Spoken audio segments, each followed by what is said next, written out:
Hi. How are the stars tonight? Oh, sorry. I didn't mean to startle you. Most people don't expect someone my size to move so quietly. I do have 2 left feet. Hooves, after all. Anyway, mind if I join you for a bit? This is the best place to look at the stars on the ship besides the crow's nest, and I can't get up there due to the ladder and all. Also, I don't think the crew would appreciate having a centaur up there and getting in the way. So, do you travel to the north often? I hear there are beautiful dancing lights in the sky up in this direction.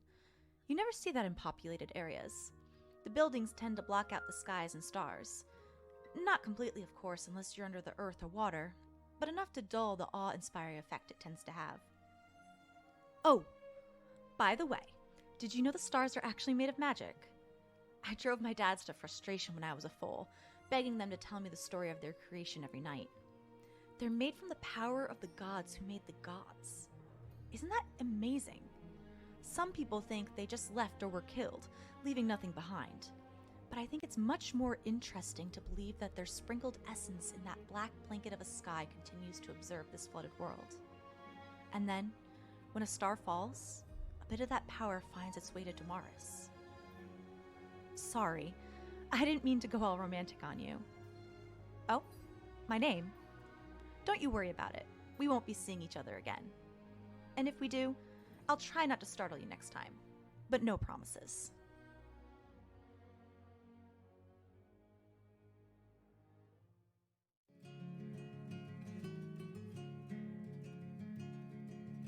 Oh, hey there, it's me, Winnie. Nobody calls me Benora except me mums, and if you were one of them, I wouldn't need to introduce myself. Well, and Eula does, I guess. And sometimes, you know what? You can call me whichever. They're both me. I'm just waiting here for the tides to shift and my next adventure to begin. You could argue life itself is an adventure, and I would say you're right. But also I mean an actual adventure. Mostly I do reclamation, searching the sunken cities for relics and forgotten memories.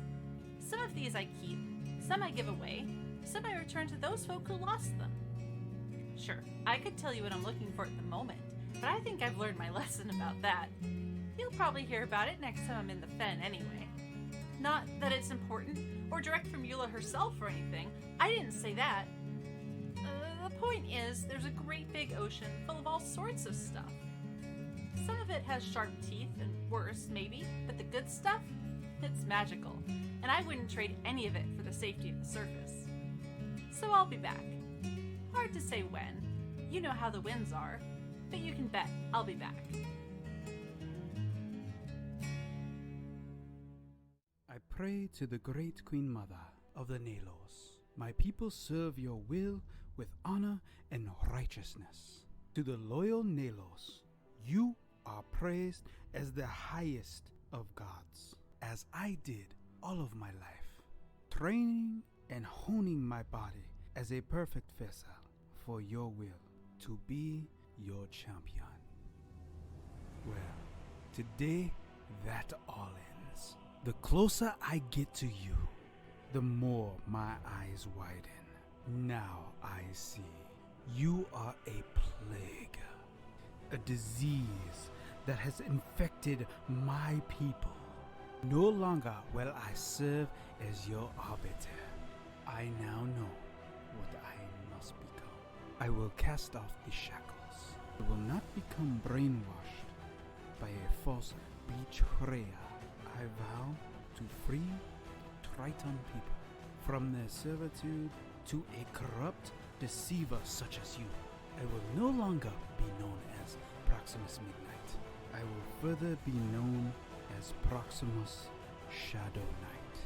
I rebuke my oath to Eula Saltsmile and the Order of the Mid-Sea Knights.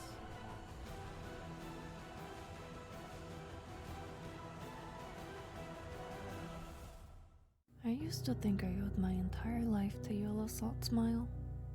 She gave me power and status in this world, put me on a pedestal, even gave me a home, or what I thought was one. But things have changed. I will no longer let let her rule over me, control me, smother me. I've sought new power so that I can dismantle her crooked kingdom, piece by piece, starting with the person she valued most, her ever so faithful pet. So faithful she murdered the one she loved, all because Eula ordered it. The sea egg may be the mother of krakens, but I know what they fear, and I gave myself to it. Heed this warning, Eula. I will ruin everything you've ever taken for yourself, and I'll take your tongue too. Corvus, I will avenge you, my love, if it's the last thing I do.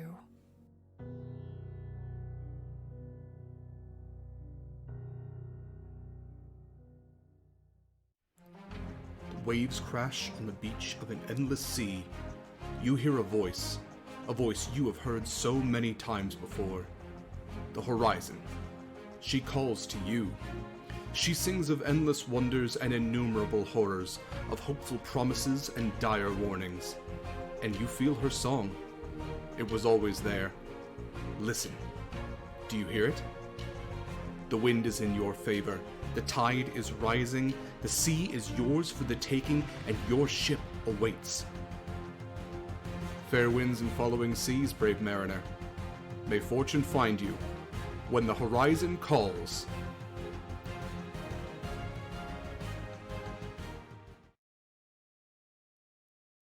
Ahoy and welcome everyone to Horizon's Call, an oceanic campaign set in the homebrew world of Domaris. Welcome to our penultimate episode for Season 1, and yes, there will be a Season 2. That is, of course, if these lovely characters survive the next 2 sessions.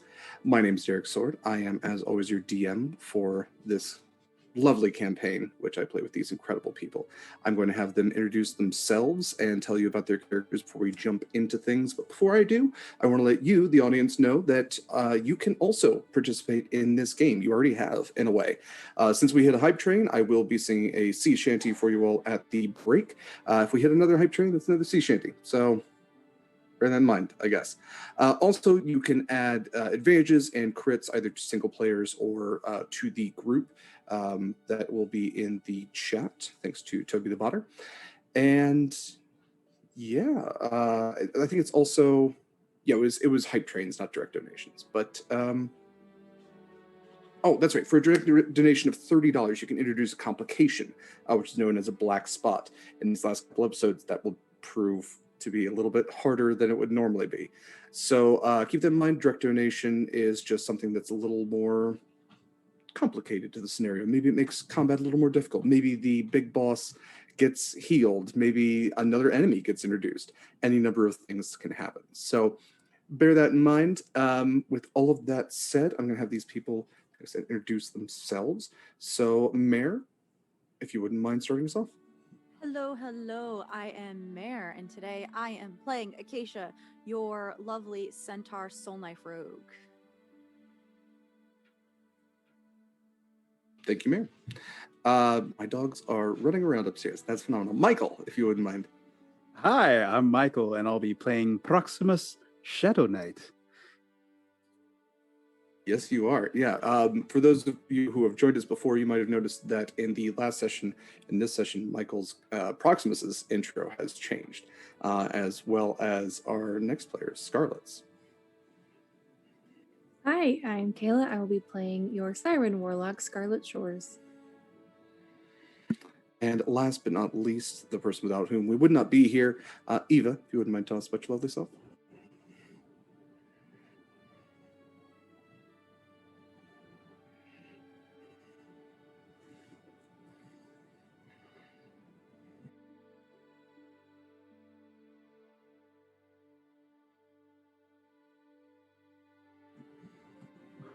It's going to be great.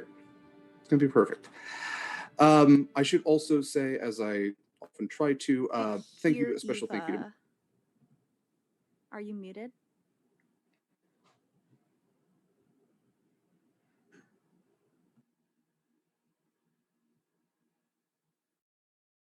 As always, a special thank you to Mikyl for doing our incredible character art. I always like to thank him at the top and at the end. So without any further ado, let's ado this. Wait, I'm testing. It's me, it's Eva. I am playing Winnie, the Sea Elf Artificer, and I don't know why Slobs ever does what it does, but we are just lucky to be here on a daily basis. Living our lives. So before we actually do this, I suppose a recap is probably in order. I will actually be doing this recap because a lot happened in our last session. Because Derek is with us and I was very overwhelmed. Happy to do it. I might as well do one of them. Our last session began with all of you on the island of Dionysi. You had all just survived an attempt on all of your lives, directed by Eula Saltsmile. After having a long rest, you awakened, planning to go back to sea, planning to take the knowledge that you have acquired to somehow unlock the secrets of the astrolabe, this piece of ancient technology or something connected to the stars. You awakened, however, to see that the island of Dionysi was under attack by sharks, not just regular sharks, magically enhanced sharks, blink sharks. You each raced down to the beach to attempt to save the fishermen who were being assaulted by these aberrations. As you entered the water, you discovered that they weren't just magically enhanced, they also were wearing armor which was bearing the symbol of the Nerian Empire. And as you each were able to dispatch the blink sharks, you found that they did not come alone. They were sent from a floating fortress, a fortress born on the back of a massive sea turtle known as a Zaratan, an imperial fortress. You all were taken aboard, captured, imprisoned. There you met the Admiral, had some sharp words to give him, only for him to realize that you were no longer in the service of Eula Saltsmile. And for the first time, he realized that this is, after breaking your service, the first time you had entered the water. It's at that moment that a massive kraken attacked the Zaratan and the fortress, assaulting it from the outside. Winnie and Acacia and Curio raced to try to save the Zaratan, to break its mental bond from whoever was piloting it. Scarlett and Proximus went after the Admiral, Scarlett strolling through the halls as if it was a sunny day. The Admiral was able to escape with his life, potentially. The fortress was collapsing around you, and Winnie, barely able to get outside of the fortress, witnessed the unearthly beast attempting to devour the Zaratan. Tentacles and teeth and horrific eyes. Proximus was knocked unconscious. Several of you were knocked to the ground. All of you blacked out. The Zaratan, thanks to Winnie, will likely survive. All of you, however. You awakened sometime later, not knowing how long you've been out. 3 of you recognize the room. Acacia, this might be the first time you've been in this room. It's the same room where our campaign started. In the room of Eula Saltsmile, her meeting room. Her sitting at a circular table, fingers pressed together. Eula Saltsmile is a woman of middle human age, you would guess, but she definitely isn't human. She has long silvery hair which drapes about her shoulders with beads and trinkets interlaced into the fibers. She has dark blue lips and her skin has a light blue hint to it. She has these golden eyes which seem to pierce everything in the room as they look around, and a smile which only smiles with her mouth. She's wearing long robes with a dress underneath, lots of jewelry, bracelets, necklaces, rings. And she looks to each of you and she says, "I did miss each and every one of you so very much. And she looks to Winnie, she looks to Proximus, she looks to Scarlett, and then her eyes fall on Acacia. Now, Acacia, one thing I didn't mention was you still have your father in spirit, literally. Curio, a warforged and the adopted father of Acacia, their body was broken. Acacia was able to salvage their soul shard, their soul stone, which harnesses the literal soul of Curio from before they were warforged, the soul that powered that metallic body. And as her eyes kind of glance to you, she glances down at the bag, almost like the bag where you have Curio's soul stone. And she narrows her eyes and she looks at you and she says, "You aren't Elios." Very perceptive. What gave it away? The 4 feet or the fact that I'm not wearing a mask? It was the smell, to be honest. Are you one of my new workers, I suppose? What do you think I am? I think we're going to find out. Is there anything any of you are doing right now? Can I see if my ability works to mentally connect with everyone? Yes. You cast that in the last session, or are you casting it again? Well, I don't remember how long I said it lasted last session. That's the problem. I believe it was 8 hours at the beginning of the session. Okay. So you at tell this me. point, you would not have the link. If it is a carryover from last session, you would not have the link anymore. Okay, I don't think it would be a carryover. Then I would like to attempt again to see if it will work. Okay. Sure. Is there a verbal or a somatic, anything kind of that goes into it, or is it something you would want to do subtly? It doesn't say. Okay. It just says as an action, choose people that you can see equal to my proficiency bonus. And then roll the Sounds hours. like it would be just mentally then. Yeah. So yeah, you would be able to do so. 8 If you would hours. like to do so. 8 hours. Okay. So you're creating a link with your Everyone party ex- members? Everyone except Eula. Everyone except Eula. All right. Okay. Does this work? Please tell me It this does. works in the fen. To the 3 of you. Do we hear it? You do. I think it works.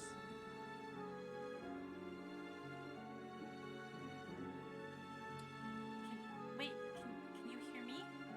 Oh no. What if this only works one way?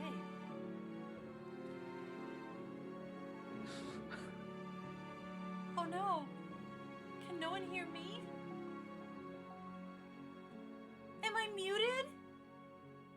Oh, we're... Winnie's just having like It was kind of hard to hear you. So if you were saying something there, I don't think we were picking up on that. Oh, can you hear me? Hello? Oh, yeah. Yes. Yes. Okay, sorry. I thought you Sorry. were just letting Winnie have a little breakdown Nope. mentally. Oh, yeah, I'm also letting Winnie have a little breakdown because I didn't realize you didn't hear me. Yes, I can hear you. Okay, good. Well, now we're still in a pickle, but at least we can talk to each other. I don't know if there's pickles on Damaris, but why not? Yeah, there's pickles in Damaris. World building. Weird question. Yeah. World building. Yeah, dill doesn't exist, but yeah.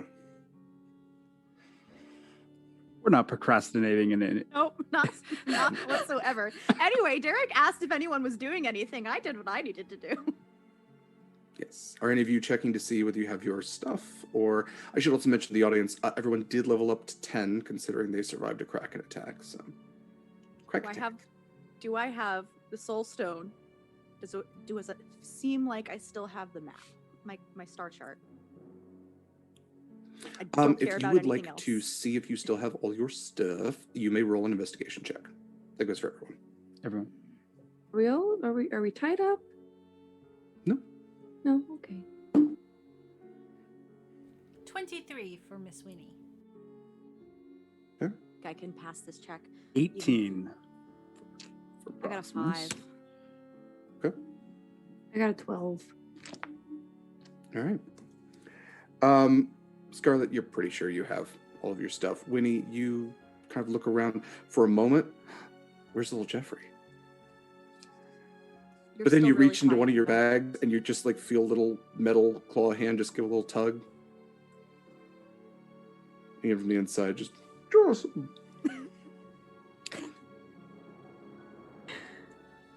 Proximus, as a Spartan kind of individual to begin with, not carrying a lot of stuff. You have your armor, you have your weapons, you good. Acacia, you are a little more obvious when you're kind of going through your things. And you see that Curio's soulstone still in your bag. I would only try to make it as obvious for Curio. Okay.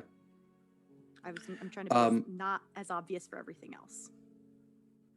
The star charts are there. Some of them are a little roughed up just from being like underwater and being like in an attack. I think you intentionally wrote them on like water resistant paper and everything. They're still just a little crumpled up, but they're intact for the most part. They wouldn't need to be redone unless you wanted really fancy ones. Acacia, you don't have your astrolabe. Okay. And as Eula kind of sees all of you do your little pat downs, some of you more obvious than others, she looks and she pulls out from inside her robe the astrolabe and she just sets on the table. She says, "Yes, very well done, each and every one of you. Again.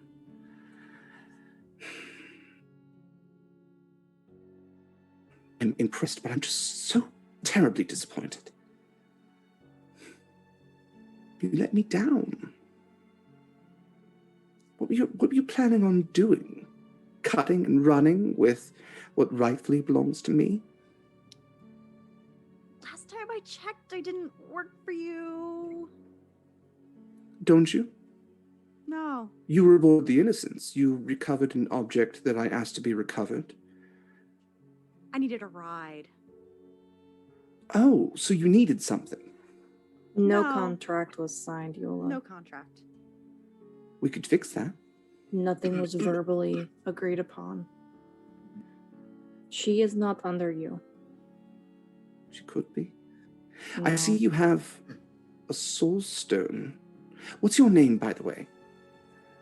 Mentally, business. I'll just... Yeah, but they don't. No information. Okay, then. I see you have a soul shard. It's hard to come by new bodies for those things. I could get you one. If you have it, it must be important to you. I don't ask much.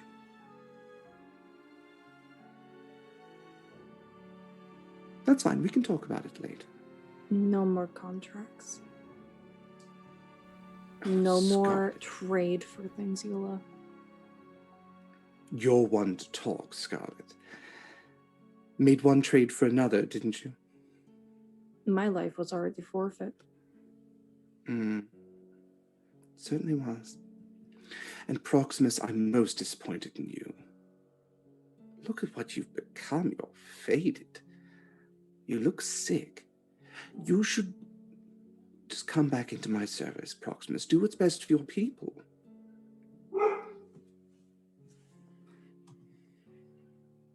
He's gonna say, Proi Briga. You know, Eula, there is nothing that I would want more. However, the longer that I've been away from you, the more that I see that you have deceived everyone that you have ever come across. And I would rather have my freedom than ever be under your subjugation. And that's going to be a pray my new Paladin Oathbreaker feat of Prey of the Breaker, where she has to do a Wisdom saving throw.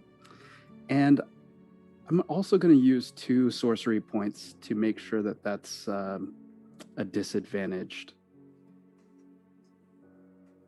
Okay. She will use a legendary resistance then. Damn it. Of course she does. Yeah, So what does it look spell. like when you cast this spell or this ability? As he says the words, it's like a shadow flashes from his mouth, almost like frost, like when you have breath on frost, and it just comes out like a black frost from his voice. You watch as this black frost kind of emanates, and she just waves it away. Proximus, don't try me in my own home. You should know better than that. And you should also know better than to try to leave my service for not your sake, but the sake of your people. I saved them once. I don't have to save them again. You Putting them enslaved into them your once. enslavement is saving somebody, Eula?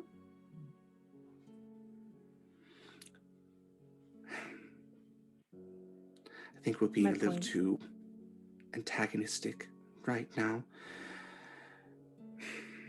Listen, I still need all of you just a little bit. You see, even though this, and she regards the astrolabe, even though this belongs to me, I am unable to necessarily use it. I would very much appreciate if each of you, and I don't mind showing you how, if you don't know, I don't mind showing you how to use it. And I tell you what, if you help me with this one thing, our deals are set. You all can go free. No repercussions. You act Fair? like we trust you. You act like you have an option. You act like you have another option. You can't use it. You can't read what's on it. And you can, can't you?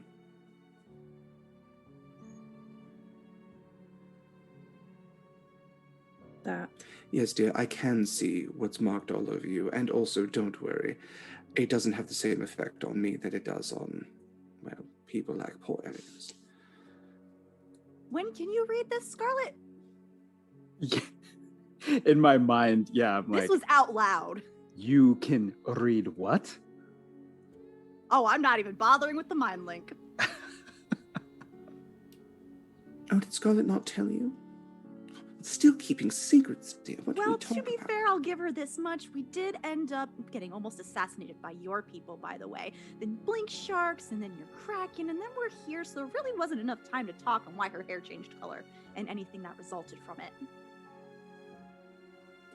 it. Excuses. That's fine.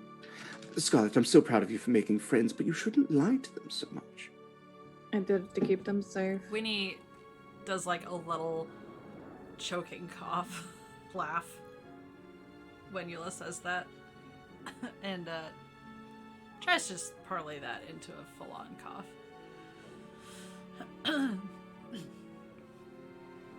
Winora, was there something you wanted to say?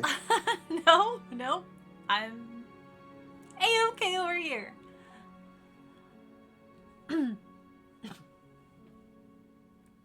She probably saw how hypocritical it is that you say these things. But I I can't have speak not for her. kept any direct secrets from any of you, really. Oh, that's bullshit. Mm-hmm. By a mission to Fine. stay secret. Fine. Let me be perfectly clear then. Each of you has something to lose, something I could very, very easily take from you. I am asking something incredibly simple in exchange for not taking those things from you. Okay. Winnie, your mothers? your siblings, Proximus, your people. Acacia, you have what I assume to be a loved one literally on your person. Sorry, she wouldn't know your name, would she? Yeah, she wouldn't know what I was about to say. She wouldn't know your name, but she would address you. That's my fault. Scarlett, you have everyone sitting around you.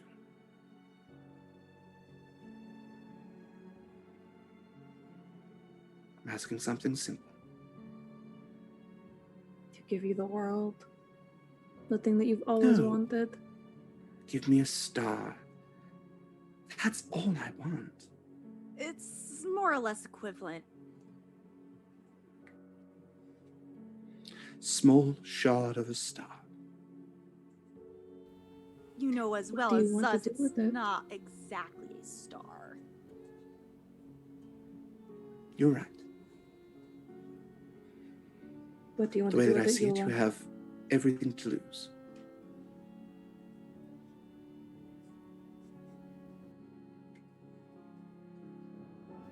So,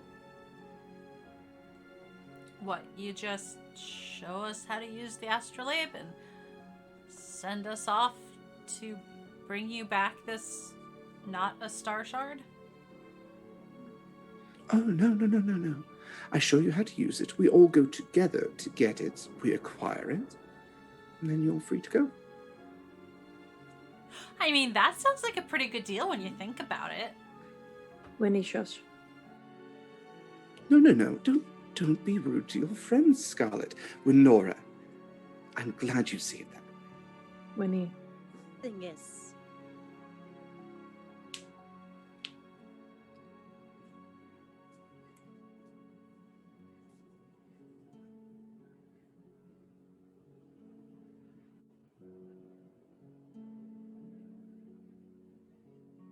You do And pose she- a valid point. that She is- makes a very good point. Yeah. The thing is, say we all go with you to get the shard. Whose hands does it fall in? Mine. Yeah, that was the thing. That's the caveat. All right. No. Acacia, you seem like you want to make... Acacia. Sorry, Derek. that's, again, on me. Yes. Sorry, darling. You seem like you want something, which is a wonderful place to start. What can I offer you? Do you want one as well? Do you want an Elder Shard? I'm hesitant to give you any information. That's the problem. Because you like to twist words from what I've heard, and you like to have everything in your little pockets. Or whatever you use to carry stuff around. No, this dress does have pockets. I'm not a monster. Good. At least you have good taste in clothes. Hmm.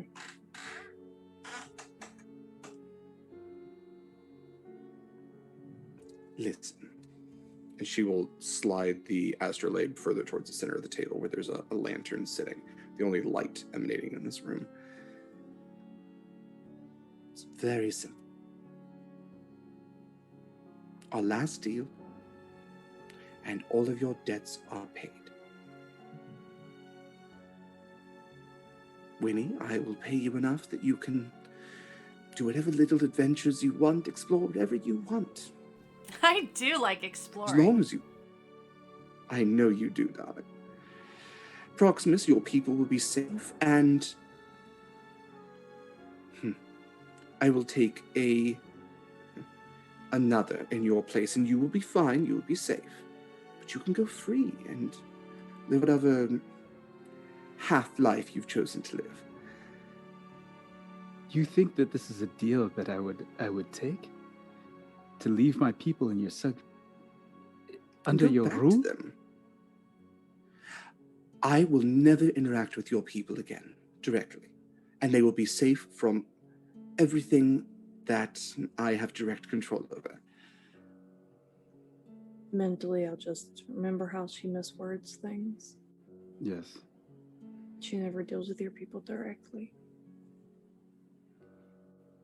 Scarlett, you can go free. You can live your life amongst us. I will even give you a ship. I have a Your ship, own Eula. ship again.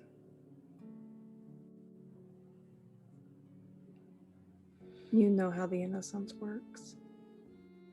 It only works for the one who actually owns it. It only works because I say it works. It's only above the seas because I brought it back up. Just because you revive something doesn't mean you own it. I disagree. And you, this is getting frustrating not knowing your name. Whatever you want. If you want an Elder Shard, I can acquire one for you. If you want a new body for whoever that soulstone belongs to, a new body they will have. Wealth, power, ship, whatever you ask. I'm asking something very simple in exchange. You're all making this much more difficult than it has to be. It's getting quite frustrating. You've made our lives increasingly difficult. Why shouldn't we return it? I'm offering to make them easier now, Scarlett. You seem very You took angry. away the one thing that would have made my life easier. Now, we don't have to talk about that right now. Why not? Seems perfect time as ever. You're the one who brought the debt back up. Why Do don't you really clear think he the would have air made you for everyone? happy? I'm sorry, Michael, what was that? Why don't you clear the air for everyone's sake? You said you've always Oh, you always mean clear the air in truthful. the Proximus, did you know that Scarlett murdered Corvus? Is that really what you want to talk about right now, Scarlett, in front of all your friends? Have you murdered another one of your friends? Who ordered me to do so? I asked you to do something. You didn't have to do it. We all have choices in life, dear. I Are have you come going to to tell them terms that you with asked it. them to do the same? So You you're both asked kind of both. talking. No, You go asked ahead. both of us to assassinate one another. And he said no. As I said, we all have choices. You would have killed us both, Eula. And all choices have consequences. That's my whole point here. If we say no, our consequence is that we all die. We say yes, our consequence is to give you more power. Scarlett, there are much worse things than death. Bia, being enslaved to you for the last 10 years. After all I've given you is so ungrateful. Fine, Scarlett. You can leave then. Your room is just as you left it. You're welcome to stay there, and I can discuss this with your more amiable companions. Lenora seems more than willing to help me. Not Winnie was exactly my always the first nice choice, one. but...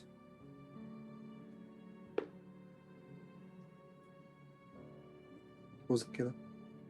Winnie was always the nice one. That's why you kept her around. She always did what I asked. Not asking too many questions. Hey, look, I'm right I do here. appreciate that, employee. Like, Yes, you are, darling, and you're doing such a wonderful job of being there. okay.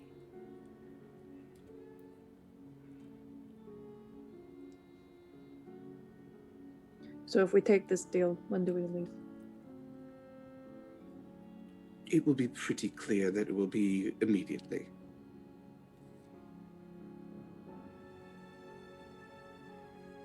Mentally, are we all okay with doing this? There's nothing else that we can do at this point. Yeah, no, I really hate this idea, but I don't know what else we can So do. do I, Winnie. We The have entire time, Acacia has been thinking, like, a very hard look on her face, like she's thinking really hard. And I would like to cut the mind link with everyone else. And I would like to mind link with Eula. You do so. It's only 1 hour.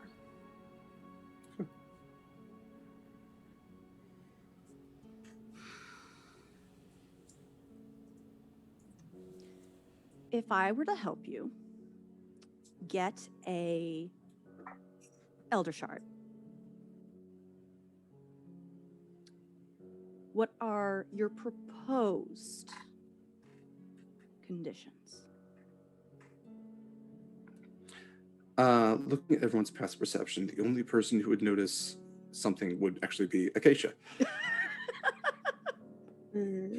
So Acacia, you notice a slight twitch in her face, and the smile just kind of broadens just a little bit.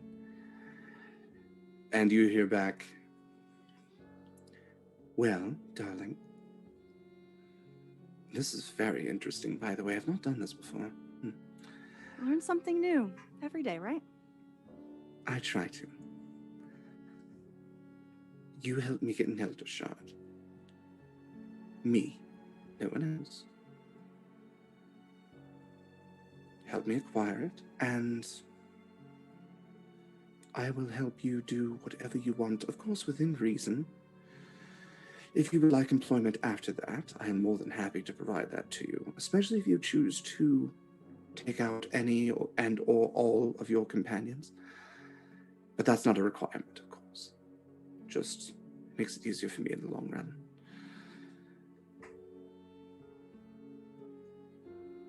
All I want is an Elder Shard.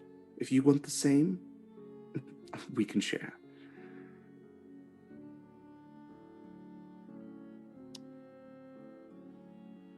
What is your name, by the way? No. I'm not a fae, darling. You don't have to worry about giving me your name. I just want to stop addressing you as horse girl in my mind.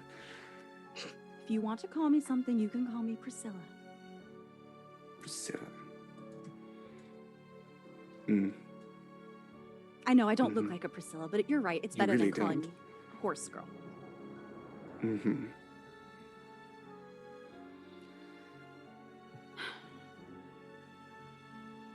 My proposal is very simple, though wordy. Please bear with me. I will help you get a single shard. But I want one first. I would like you to not be involved in any of these people's lives, any adverse effects with your lovely... You say you're not a fae, but you're just as good at using your words like one, so... In any way that will hurt them, anyone they know, associations, people, and the like.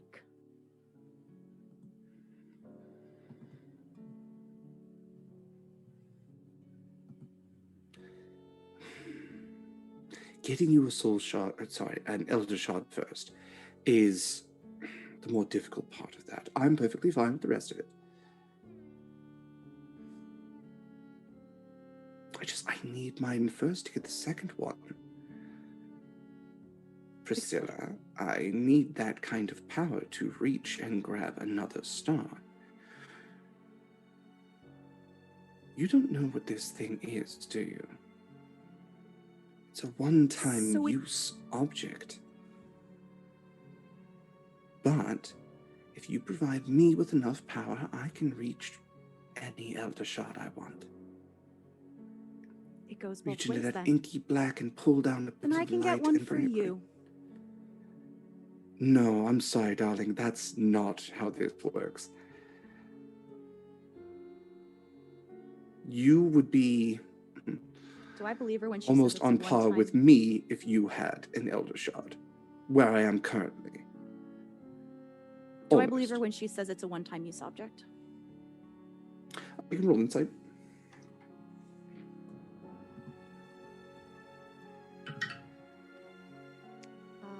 I got a 17.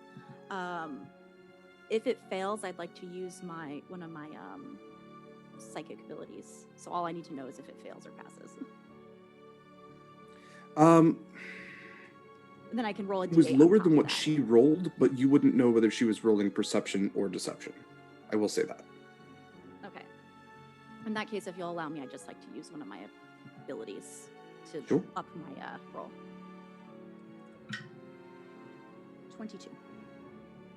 Okay. So you did roll above her, which means that you would be able to tell that she was trying to persuade you, not deceive you. Okay. But it is a one-time use object. Yes, at least she believes that it is.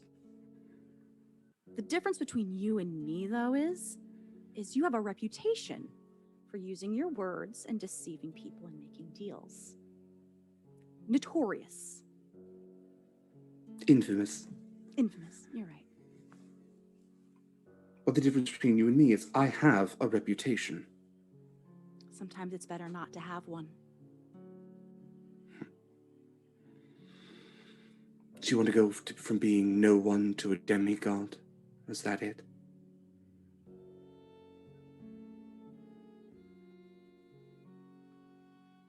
Let someone with a little experience hold the reins first.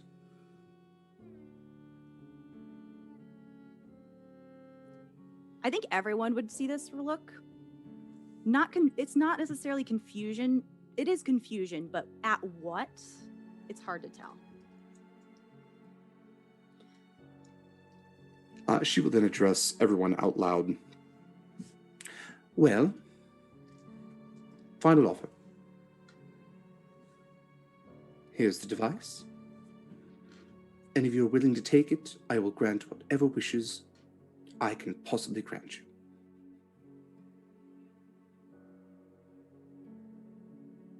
You can't necessarily give me what I want back, but you can give everybody else freedom.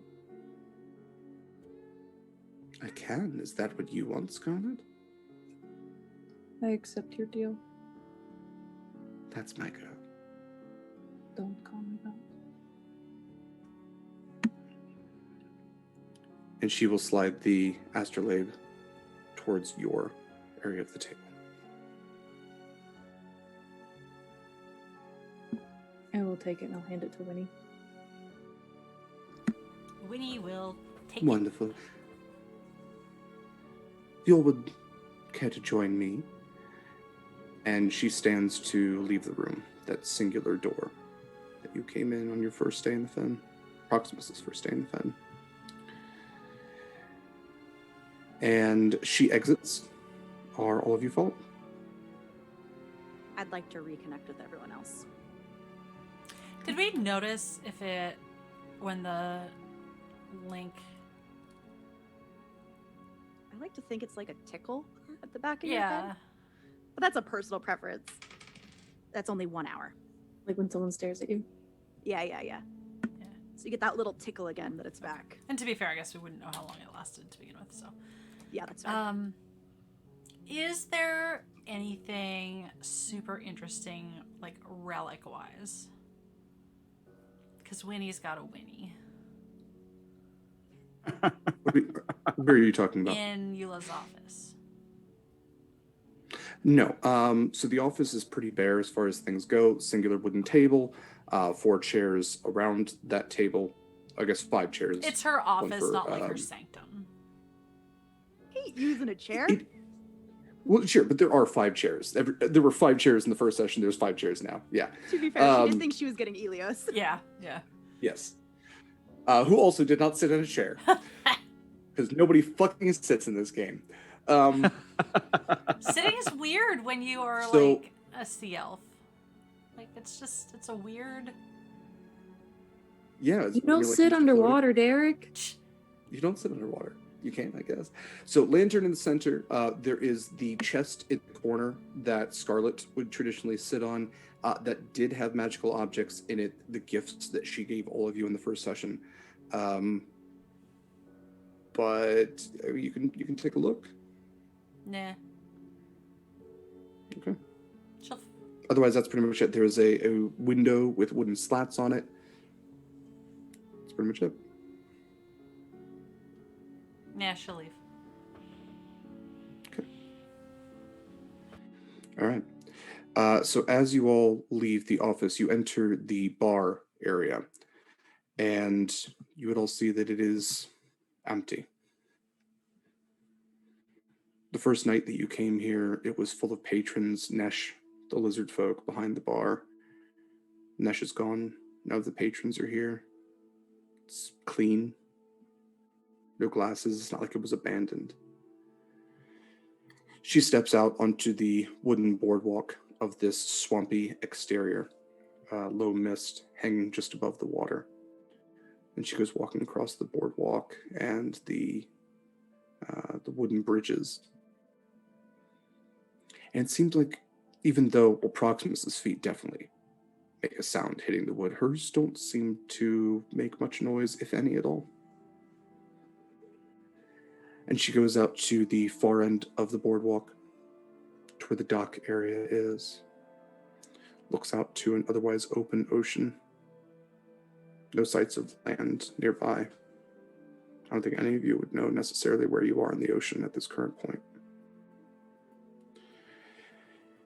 And she turns to Winnie. Winora, you would be so kind. And she gestures for you to stand in front of her. She'll glance, just the briefest hesitation at everyone else, and then she'll go stand in front of Eula. What? Actually, no, she's gonna take her bag with little Jeffrey and hand it to Acacia. Acacia, you now have a bag with your dad and a bag with little Jeffrey in it. You're feeling a little like a pack animal. Is this temporary or long term? Well, if she kills me, Mikyl. then maybe a little more long term. I think it's like 4 days or something. Just like give him a good home until he's no longer with us. Wait, what do you have in here? Little Jeffrey. Little Jeffrey just peeks his head out and goes, "You're my new mom." No. I will buckle that shit up and just strap it to my flanks. He likes cheese. Totally fair. Do not die because I do not want to take care of this thing. Okay, I don't want to die either. I just figure like this is primo shanking time, so like. Anyway. Also, mentally, I tell all three of you, by the way, call me Priscilla. That's the name I told her to call me. Priscilla? I give you a mental thumbs up. I hope Just you the thumbs remember up this. emoji in my brain. Is that your middle name? Winnie's just No. gonna like, I pulled the name. wander off in front of Eula.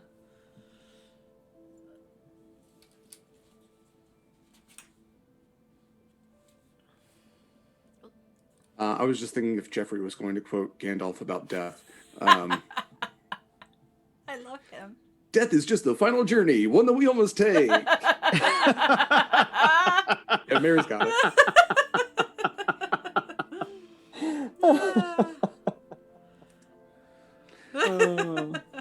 Winnie, as you're standing out on the dock and you can hear and see the waves crashing as the tide, even where you are, seems higher, knowing that you're on an island that isn't even necessarily set in place as most islands are.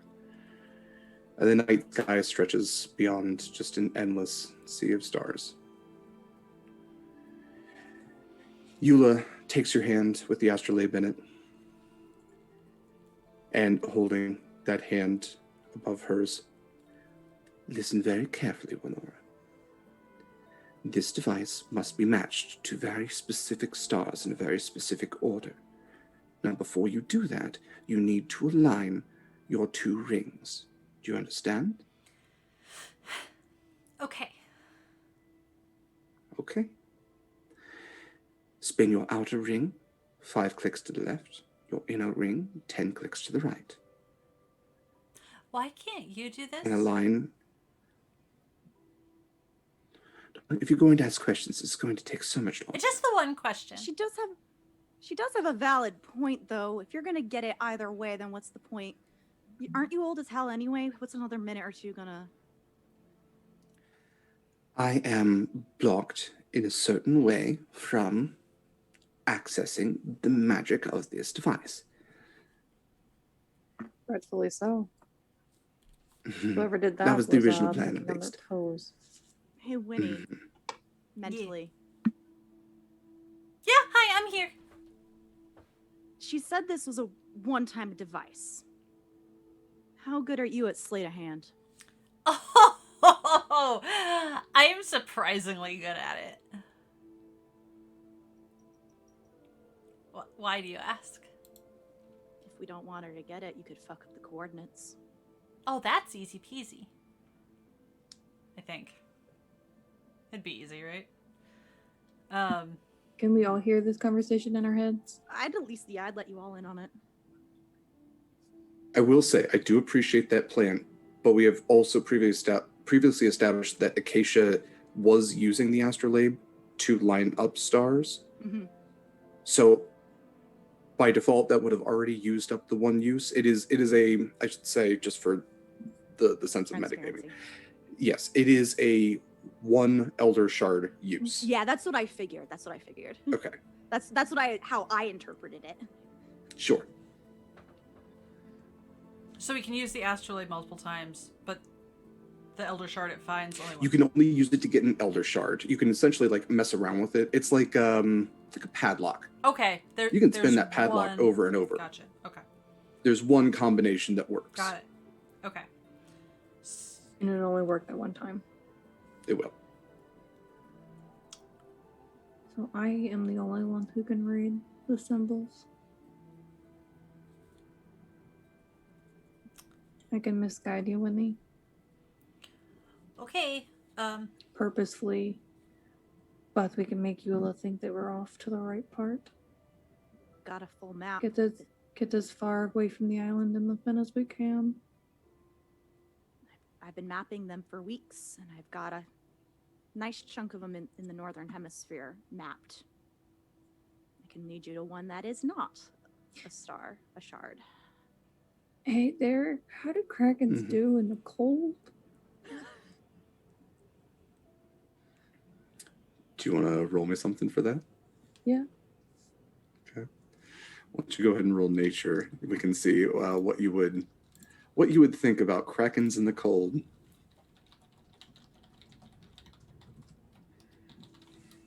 I oddly enough have a +2 in nature, so.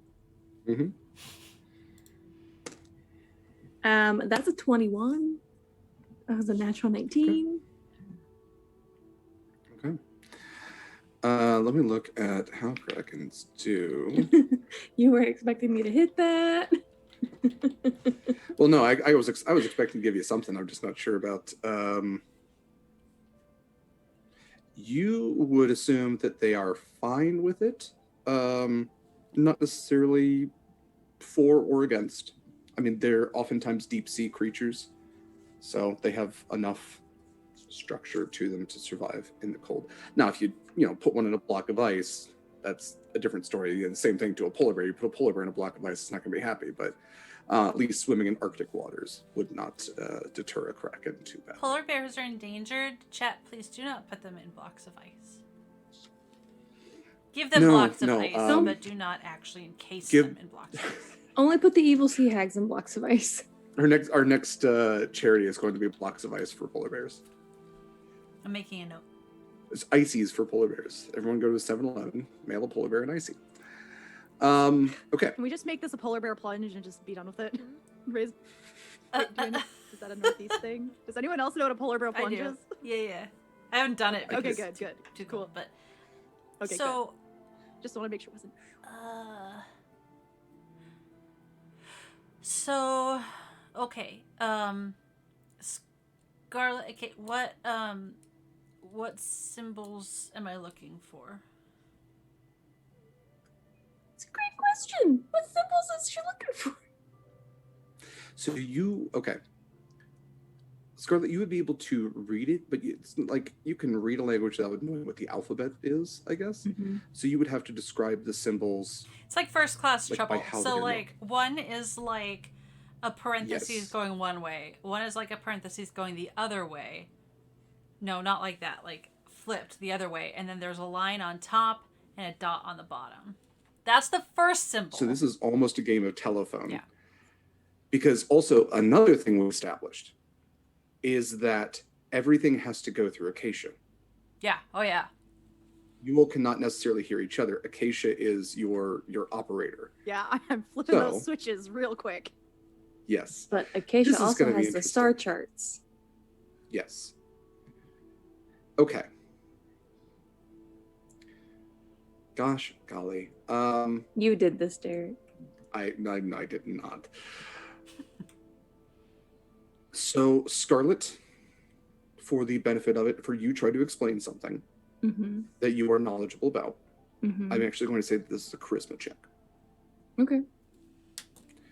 Acacia, translating that, is going to be a wisdom check. Yes. Winnie, Oh no. getting that information secondhand is going to be an intelligence saving throw. So play into our strengths. I like this. Wait. You all said I was a mean DM. Wait. Before anyone says their like rolls, those are ability checks, right? 2 ability checks. Yours is a saving Yeah, throw. I don't know if I can do that. It's fine. I am. The middle is always where the telephone's the weakest, so I'm going to, in a flash of genius, I'm going to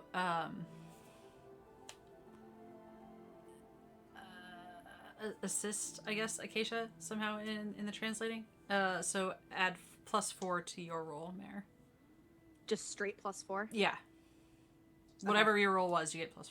And I'm doing what? An intelligence saving throw? God. Oh! No, that's good. I haven't rolled yet. That's fine. Dirty 20 for me. I'm gonna use one of my advantages. 23. Good, because that was a natural 20, so 24. Ooh.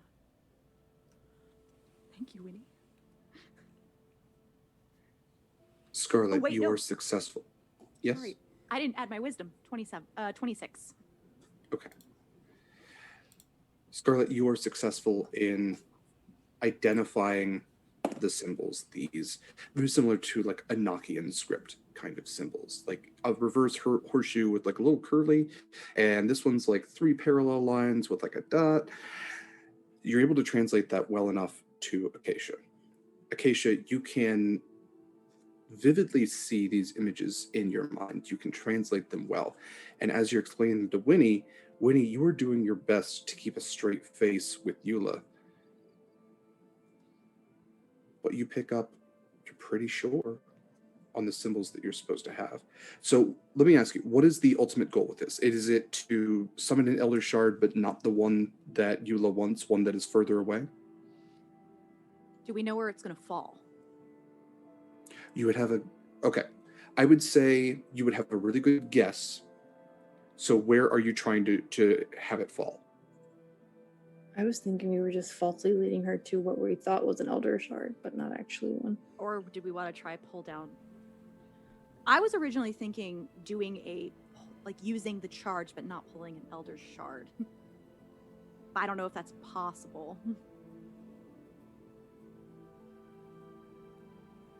Because then you don't use it. Okay, let me put it this way. You are literally pulling down a star. It would appear as a falling star. It is either very clearly successful or it is not. So you will either pull down a star or you won't. If you do not, you will want to try again. So we're going to want to pull down one. In just a spot that she doesn't want it to go to. And then it's a race. I like the far away from the fen idea. Well, where the fuck is the fen? It moves, but not that fast. Can we get it to land on land? I know this place is 95% water, but Yeah, that is another good point. You also do not know where the fen currently is. Well, can we tell by And Scarlett, the as far as stars? you're aware, the fen teleports magically. You know, one of you knows the stars very well. It's not Winnie. It's not Scarlett. So, Acacia, if you would like to roll with navigation tools, actually, we'll say, what is this? A perception check. A perception check will give you an idea of where you are in the ocean.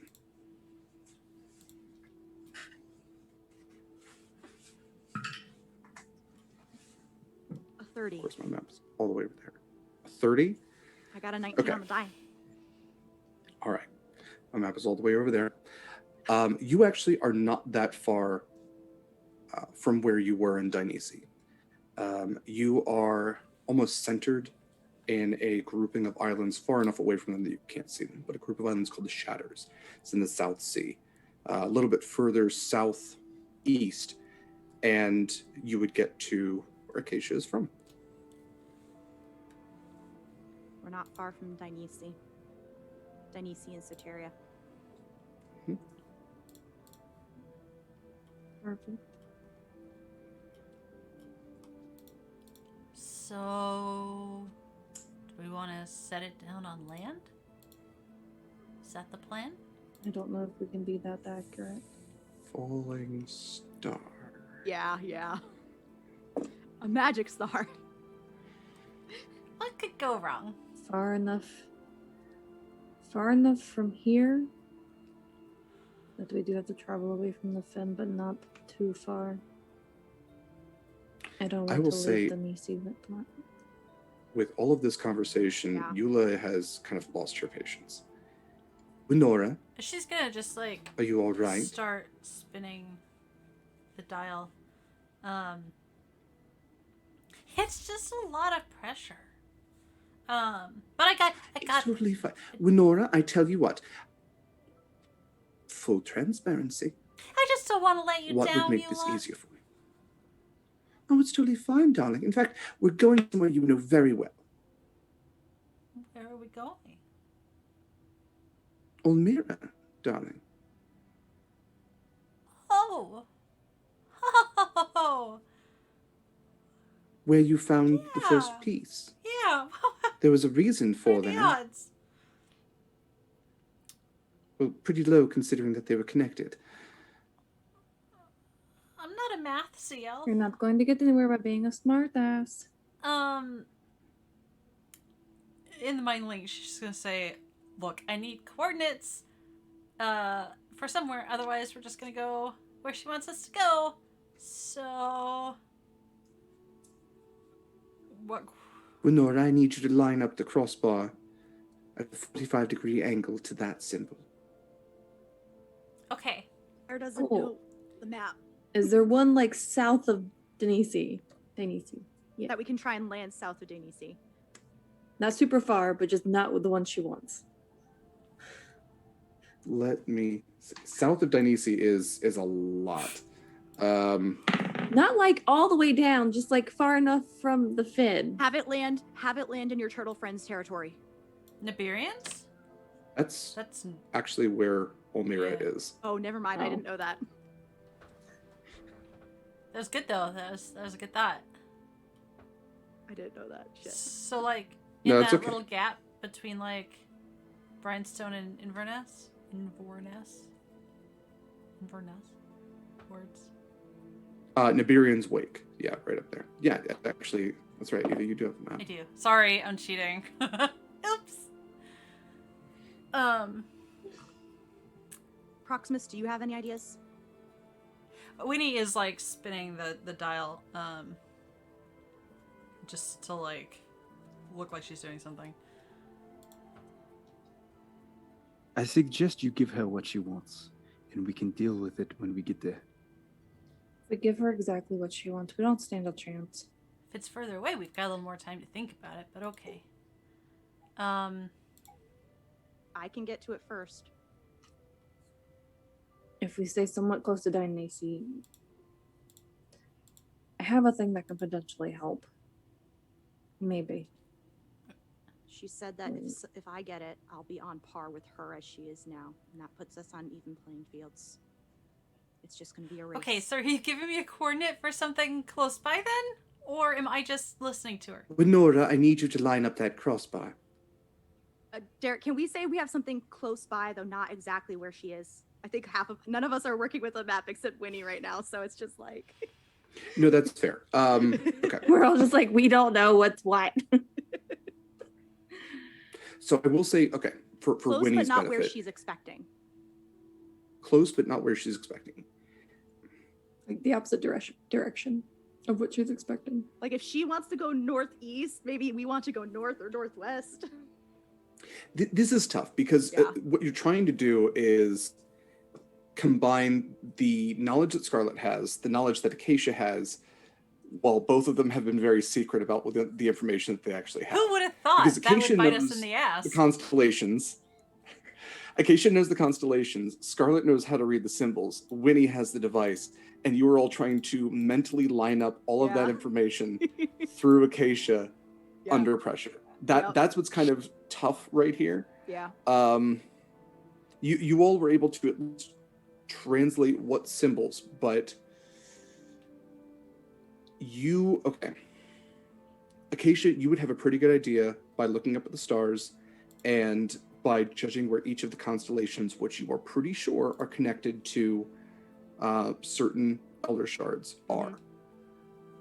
You would probably figure that from where you are, you could drop one into the mid-seas, you could drop one into Olmira, you could drop one pretty far away near Terracanus, which is the dragon home continent. That is incredibly far away. That's like Australia to Canada, kind of far away, but a long way. You would be able to drop one into the Tempest Seas, which you probably don't want to go there. Bold of you to Or assume. do we? I will say Please the Tempest don't. Seas are a remnant from the deluge. It is a sea of eternal storm. Bold of you to assume. Yeah, bold of you to assume. No one getting that shit. I would say you all did roll really well. So those are the options as they are right now. There are none that would get you close to Dainese. I list those options. Choose one. Second one? Not the one with where Winnie knows? I thought the second one was the one I knew. Yeah, so the first one was the mid-seas. Okay, Which mid-seas. is where Proximus is from. It is a massive stretch of ocean that is between the Nerian Empire and what would be considered like the free world. I vote mid-seas. Mid-seas it is. Is that okay, Proximus? Also, I did drop them out. Thank you. Thank you. I'm very familiar with that Perfect. idea. Winnie. If it came down to it, Proximus, do you think your people would fight with us? With her on their side, probably, yes. But they are not surface dwellers. So That's fine. I Where think we'll be can I taking drop this it? underwater anyway. Winnie is. Up the star before she gets mad. Yeah. It was only the three options, right? The three like viable Yeah. options, I Yeah. would say. I just wanted to be sure. I don't know. I'm still voting for Tempest. Terraconus is just so far away. So Winnie is going to spin it to the mid-seas, but she's going to just sort of try and do that in a sneaky manner if she can.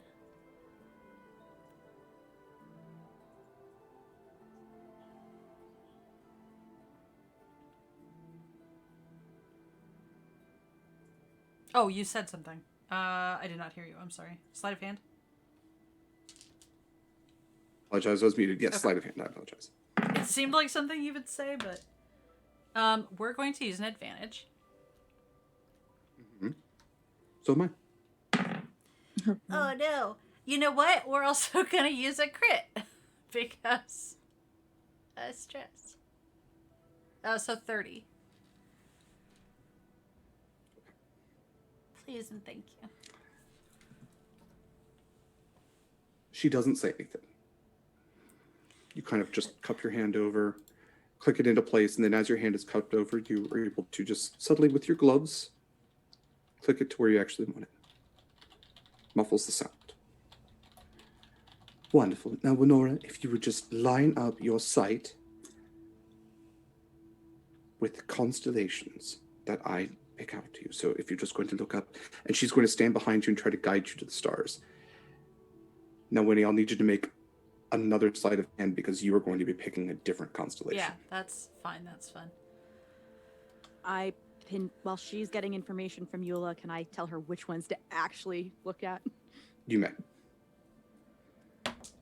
Oh, bless. 27.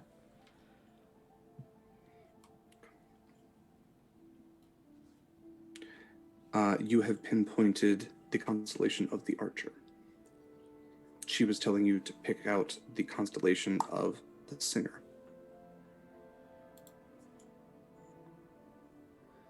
Okay. I will see what she rolled. You don't have to. Nat 1. Ooh.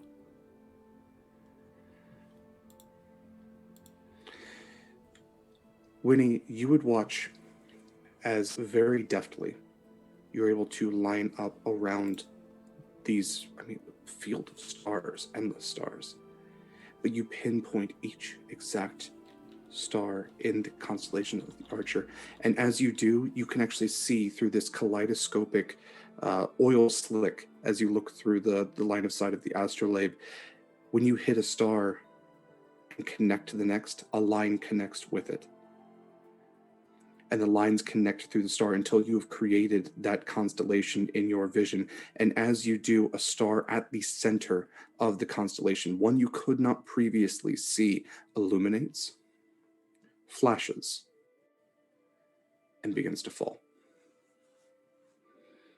And you all would see now a star has fallen from the sky, leaving a trail behind it.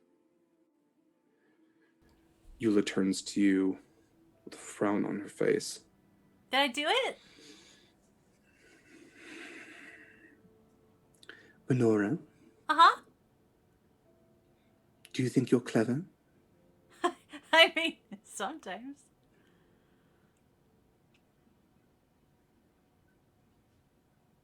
Did I not do it? I did not think that you valued your life and the life of your friends so little.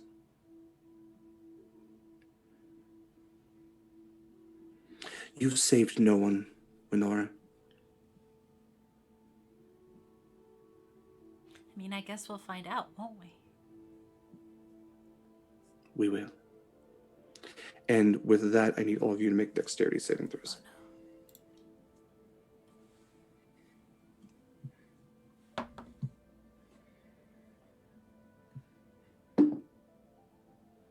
21. 16. I'd like to use an advantage. Mm-hmm.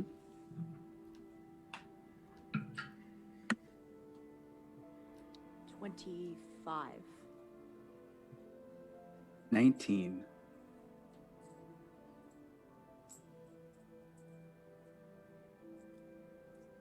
Winnie? I had 16. 16. Okay. It's DC 17. Oh, no. As if her feet were cemented in place, Eula doesn't move as the island shudders and begins to move in the ocean, or perhaps the ocean is moving around you, but no, the island itself. And you look around you as it groans and creaks, and several of the buildings start to shake as well. You are moving very quickly through the water. Winnie, you hit the boardwalk, and she looks down at each of you. I am so vastly, incomprehensibly disappointed in each and every one of you. What And now? with that, First time. With that, her golden eyes will begin to glow. And when we come back from break, I'm going to have you all roll for initiative. Okay. Stick around, everybody. We'll be back in about 10 minutes. Stick around right now, you're going to hear the sea shanty. That's right, I got to see. Let's get out of the way. Come on. You're absolutely right. Okay, well, I'm glad I packed in the time for this. This is called Bones in the Ocean. I thought it was very appropriate. Oh, I bid farewell to the ports and the lands as I paddle away from brave England's white sands to search for my long ago forgotten friends, to search for the place I hear all sailors end. As the souls of the dead fill the space of my mind, I'll search without sleeping till peace I can find. I fear not the weather, I fear not the sea. I remember the fallen, do they think of me? When their bones in the ocean forever will be. Plot a course to the night, to a place I once knew, to a place where my hope died along with my crew. So I swallow my grief and face life's final test, to find promise of peace in the solace of rest. As the souls of the dead fill the space of my years, their laughter like children, their beckoning cheers. My heart longs to join them, sing songs of the sea.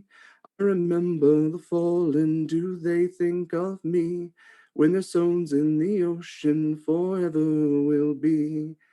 When at last before my ghostly shipmates I stand, I shed a small tear for my home upon land. Though their eyes speak of depths filled with struggle and strife, their smiles below say I don't owe them my life. That's some of it. We'll finish up the last, because actually I really do like this one. So stick around and I'll do a part 2 to that. Yeah. Okay. So yes, do the things, stick around. We'll see you back in 10.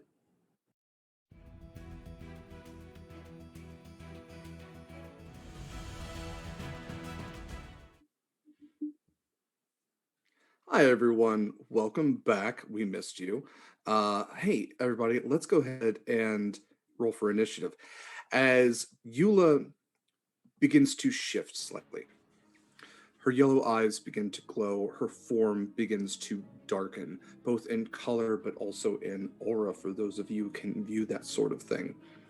There is a power that is emanating from this individual. She is not a mere sea hag. She is something far more dangerous than that. So yeah, let's go ahead and roll for initiative. Please, thank you. Is there any hint on what she is based off this? This is just me being nosy. You don't have to answer. That's fair. Mare, I will tell you, because I don't mind doing this. She is using modified Sea Fury stats. Okay, cool. All right, initiative.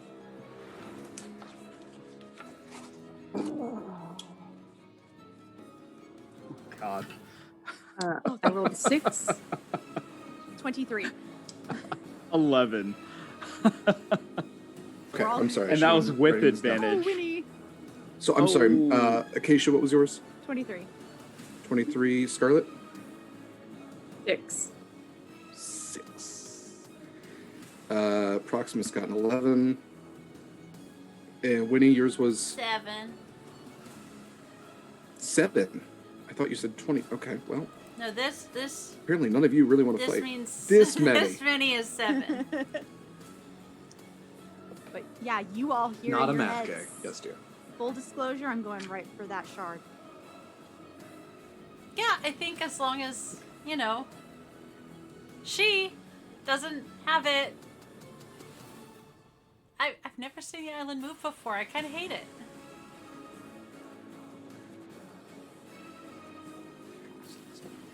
Okay. So, Acacia, you are first. Winnie, you are knocked prone. You all are on a boardwalk. So, Acacia, you said you were kind of hanging towards the back. It is about 10 feet wide, so you can kind of move around as you will. Yeah. Okay. Is she wearing armor? She's not wearing any visible armor. If I had to make a saving throw and I need it, I still fail it, right? Meet it beats. It's meter beat. Okay, I forgot about my luck stone. Again? I literally Again? always forget about the luck stone because I didn't look. These are my notes, and I didn't move my special. Don't forget this stuff, Eva. Notes. Eva. So it's okay. I can still be prone. I don't know what that is. I just technically do have my luck stone, and technically,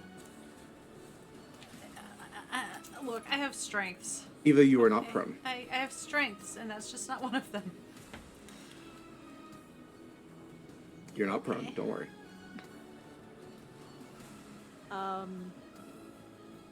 I'm first. It does not look like she is wearing armor. Doesn't mean shit for a scary ass sea lady. In that case, I would kind of move myself into an advantageous position that would allow me to get a very good start when we get where we need to go. In the meantime, pull out a net and chuck it at Eula. You're so mean to Annette. She did nothing to you. All right, I will roll my ranged net. That is in 18. That would hit. Eula is now restrained by Annette. Beautiful. Anything else for your turn, Acacia? And once again, dear listeners, nets are the best investment in D&D. Hands down. 1 gold piece. Mare knows. I used to be one of Mare's enemies once. This is the perfect payback. Yeah, I throw that fucking net over Eula. But I have nothing else for my turn. Okay. Can I with hold that, the net? Can I hold it to try and keep her? Well, I guess if she slashes at it. yeah, it's a ranged attack regardless. Yeah, so no, it's just staying on her. I'm not doing anything else. Okay. Okay. Let's see. So the first attack she's going to make is against the net. Okay. I can't remember what a net's AC is. Isn't it usually like 10? It's something really It's basic. AC 10. Yeah. Five Okay. slashing. Then, yeah, she definitely hit it. So AC 10, and it has something like 5 slashing damage. Okay. It's 5 hit points. Yeah. Well, she rolls 2d8 plus 4. She's guaranteed to do that. Okay. The second claw attack is going to be against Winnie. Winnie, you watch as Eula slashes out of this net, and her hands, these otherwise well-manicured hands covered in rings and her wrists covered in bracelets, have turned into these elongated claws, blackened and sharpened to a point. And she... what's that? That's a 19 plus 8, yeah. So Winnie, you are going to take...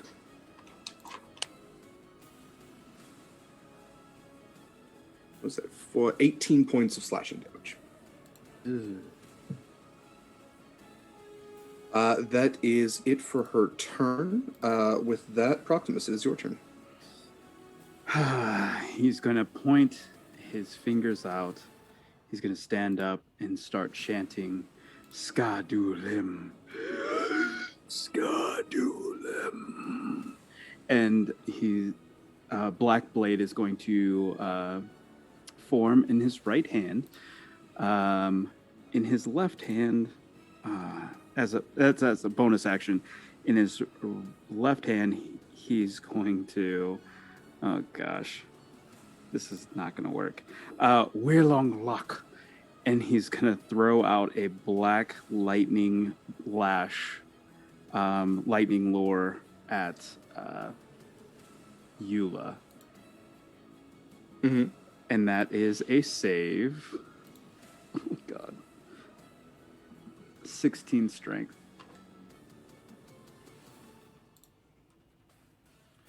So she does have advantage on saving throws against spells and other magical effects.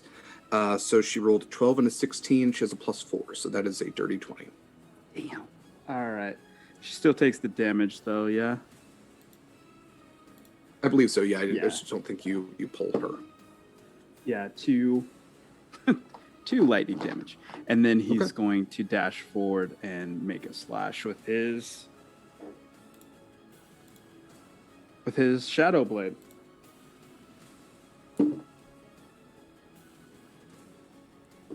(14 plus 8 is 20. She has an AC I can of math. What's that? She has an AC of 14. Okay, I got 14 plus 8, so that yeah, hits. 22. All right. And he's gonna pump a divine smite in. Because why not?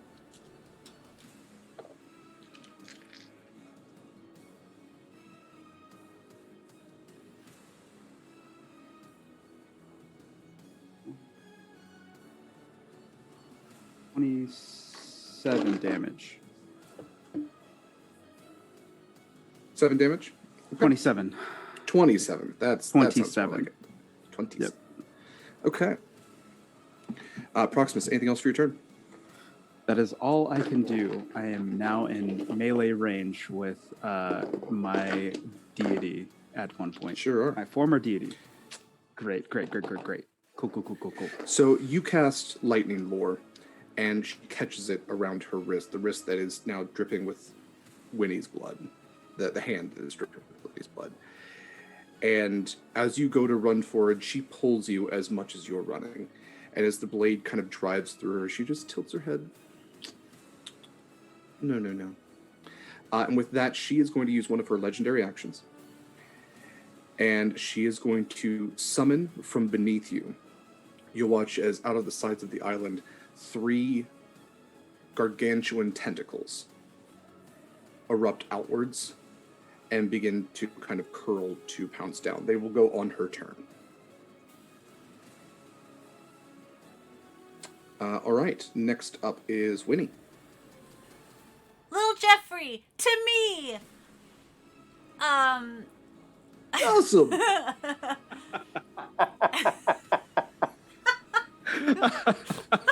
Acacia, the little booster boots of this. Yeah, dabbing as he flies. Little Jeffrey zooms from his bag and is just dabbing in air, just zigging and zagging next to Winnie. Oh God. What can little Jeffrey do for you? Why is he Duff Man? You programmed him just like this. All of these phrases are recorded. Stu has Uzo for Tuzo. I had a plan, and then little Jeffrey completely derailed me. Jeffrey to me. What's after that? Thank you. I would very, very much like to cast Blur on myself, please and thank. Which is essentially just Winnie reaches into a pocket and it's like a little mist comes out, whatever she broke in her pocket, there's just a little mist, and it's she's a little hazy now. There's a little bit, maybe 2 of her, but it's seeing her through. She's like Mirage Winnie. Yeah, or that. It's cool. So that's really exciting. I'm really pleased about that choice. And then, what did I say? Little Jeffrey is, oh, baby boy. Is she wearing anything, is all of her stuff natural? Does she have any metal or anything on her? Her jewelry is metal. Interesting. All right.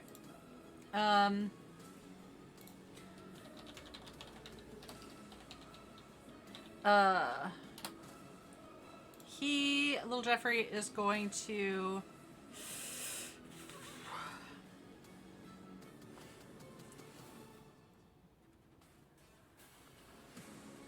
Can he hold an action as well? Is he Sure. Is he personified? So his reaction, it's a reaction if I'm very confused by this. What are you looking at? His reaction, channel magic. He delivers a spell I cast that has a range of touch. Mm-hmm. Is that one of my reactions? No, so he should technically go on his own turn. I've always just ruled it that it goes on the turn of the summoner, the artificer. Let me look here. Yeah, so technically Jeffrey should have his own. Oh god, no, he can go on my turn. order. It's fine. Right. So let me look up. So he can't essentially, because I think I did this last time, but now I want to be sure. Now that I'm reading it, basically I can have him carry a spell for me on his turn. Mm-hmm. Yeah, he can carry a spell, and he can hold his action. We can consider his going right after yours. I would like him to.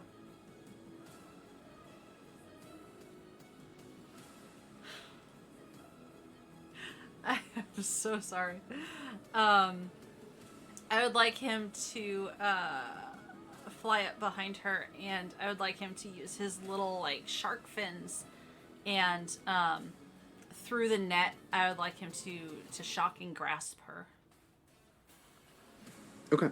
I think the reason it's a reaction is so in case you wanted to cast shield. Yeah. Okay, that makes sense. So he's doing something in reaction to something.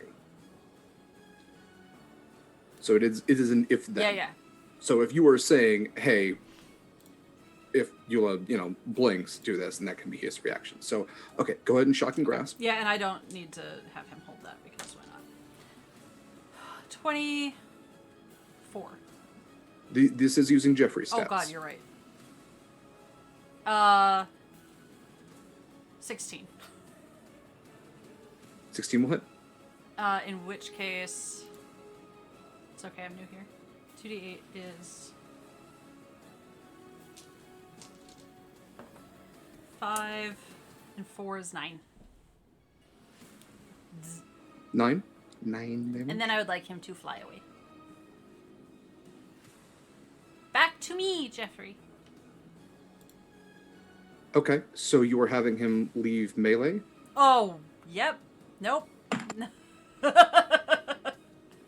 Yep or no, people? No, he can hang out there. It's fine. No? Okay. Alrighty then. With that, Scarlett, it is your turn. Okay.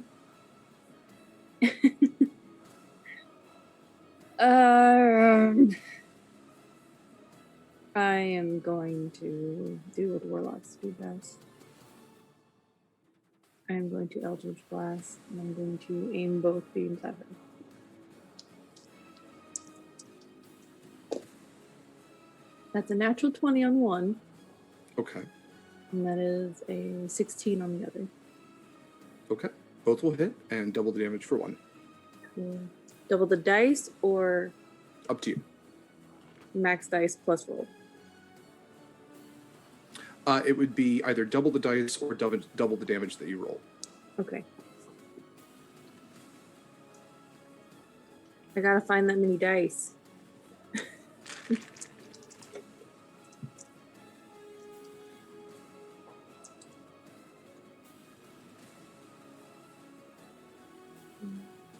Mm.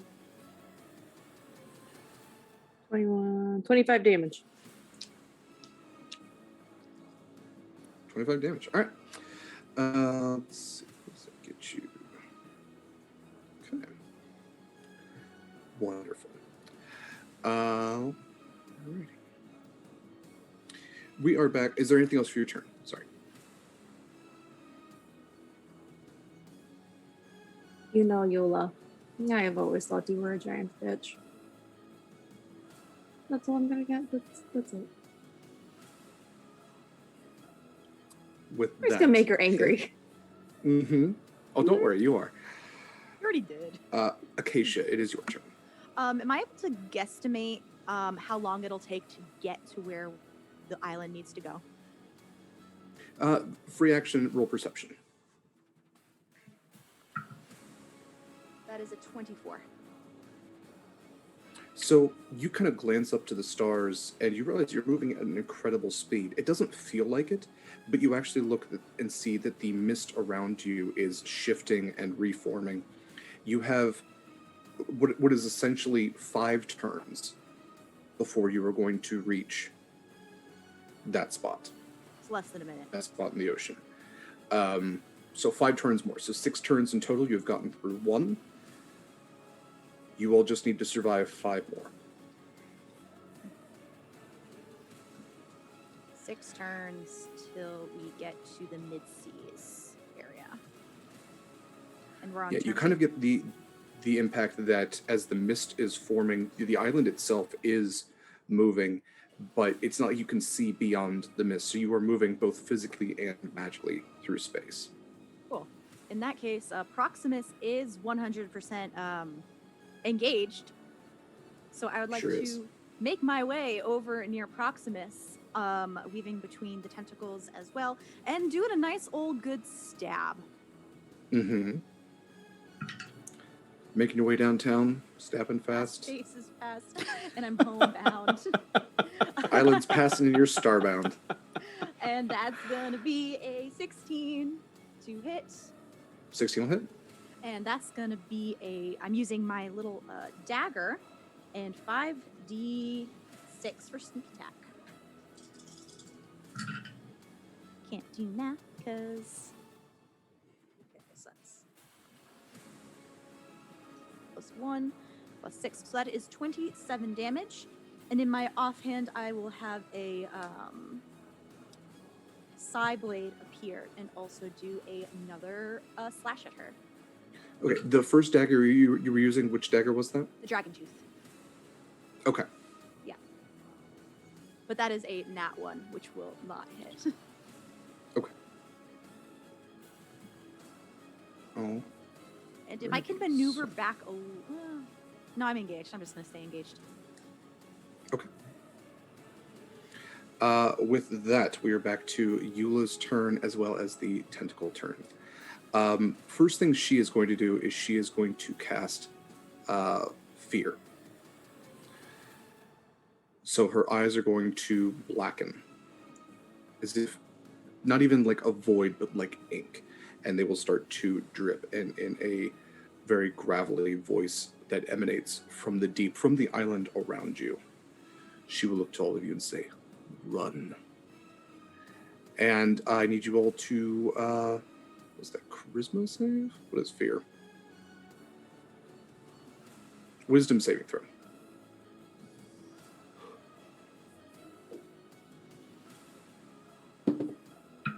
DC 18.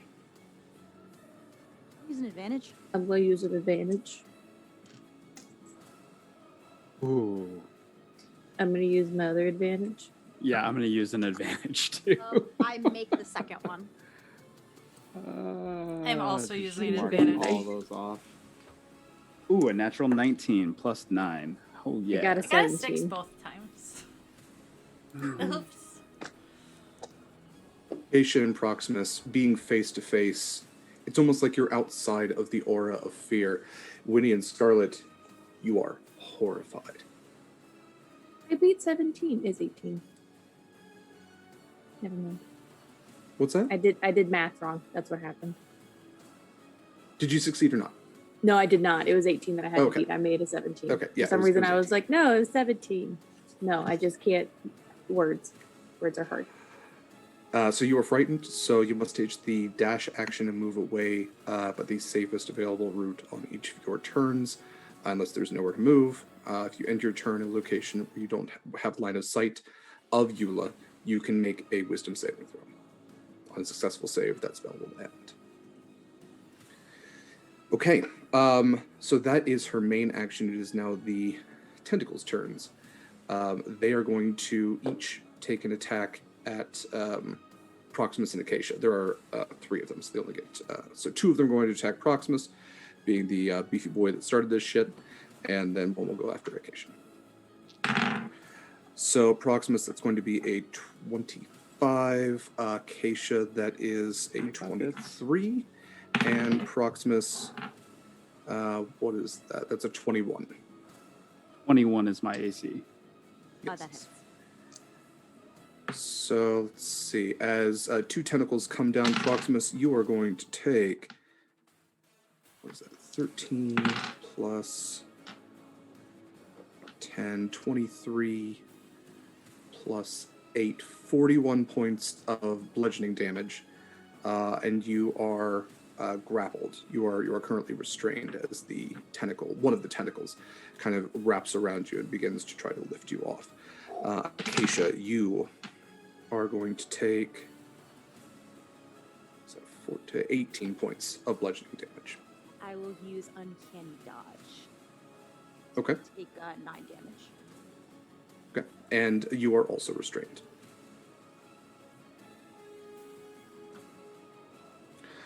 With that, Proximus, it is your turn.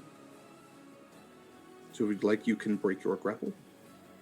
Yes, I'll try to roll for that. And we're still on the island, yeah?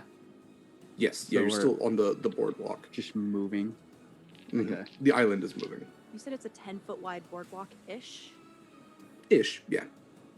10 to 15. It's strength? Yes. Strength 10. or dexterity, I believe. But it is a DC 16 escape. Yeah. Yeah, Yeah, because that's you a can 10. either wiggle your way out or force your way out. A hard 10, so I'm gonna slash with my next action. Okay.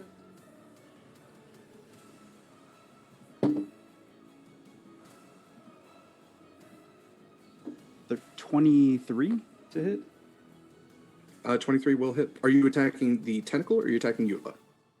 I am going to attack the tentacle, which, like, so it's grappled, but I'm next to her. Yeah, you were okay. So it basically wrapped around you. You're still within melee of her. These tentacles kind of came up from beneath the island. Oh yeah, I'm still slashing her. I don't care. Okay. Yeah, no. Oh no. And then I'm going to. You hear him say, "Slan onlak wig," and that's faithless might. So I'm going to do that at 3rd level. I don't really like her right now. That's fair.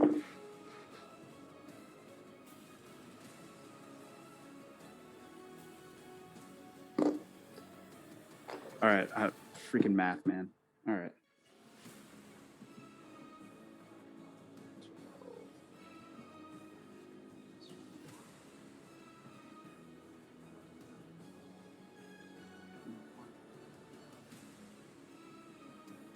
$32 points of damage. 32? Okay. Yep. Okay. Proximus, that gets her attention. And Acacia, you are no longer grappled as Eula Psychic actually damage. gets. Sorry. No, Go I ahead. appreciate you letting me know. Eula lets out a kind of like scream of shock, more than pain, but the tentacle convulses and releases Acacia. All right. Winnie, it is And your Proximus turn. says, Go ahead. "If I die here, I will take you with me. I swear." Oh, honey, that's cute. Winnie, it is your turn. You are frightened. And actually, before that, oh, never mind. Go ahead. And I'm going to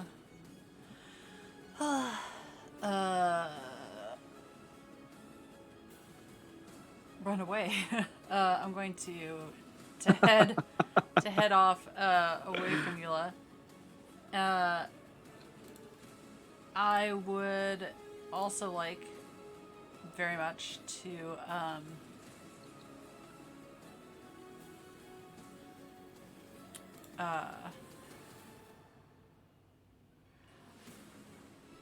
I'd like to cast Aid on Acacia and Proximus and Scarlett.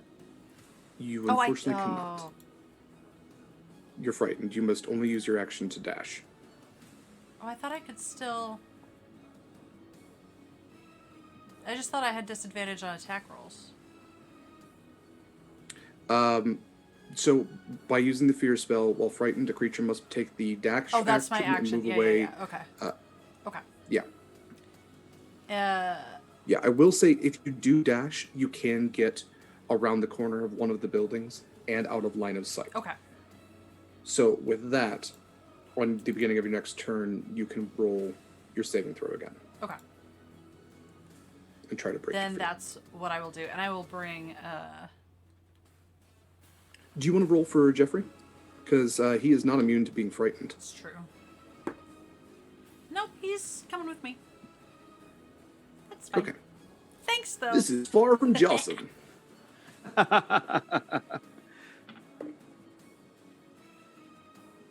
Okay. Scarlett, you are also frightened. I am running with Winnie. Okay. So at the beginning of your turns, you absolutely can do so. But Scarlett, you will do so with disadvantage. As you are running, you will use another one of her legendary actions for Fearsome Apparition. And she will summon the appearance of Corvus.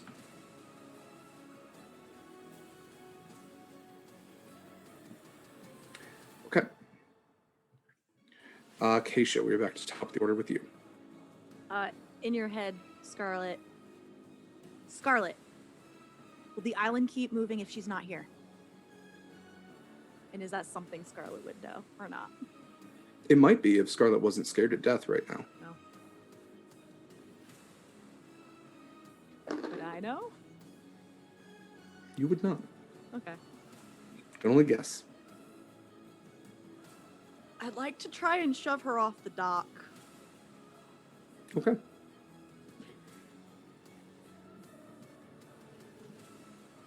So contested strength, or do you have an ability?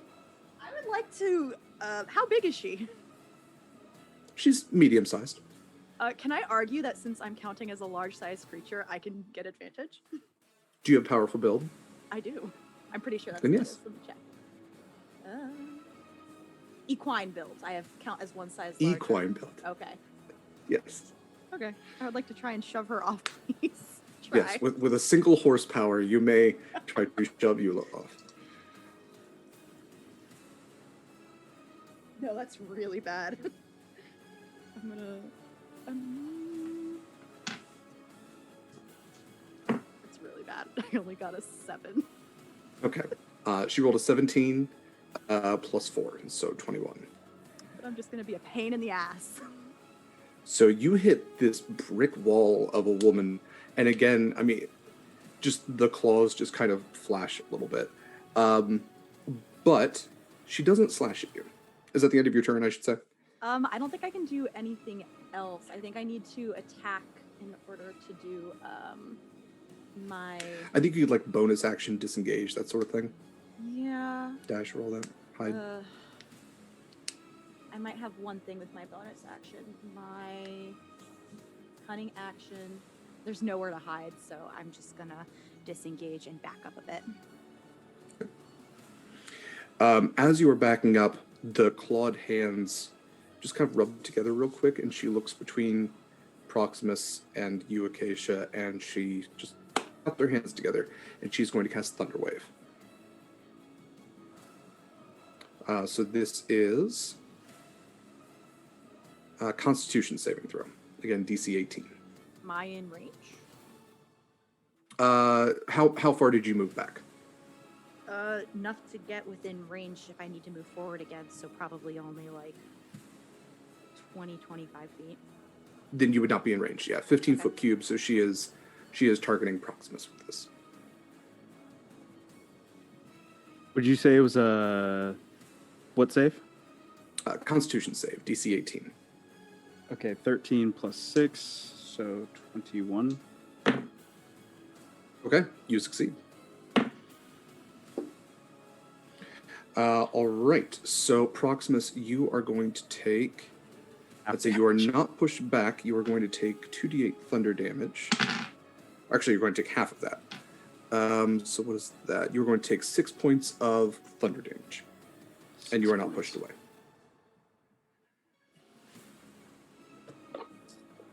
All right.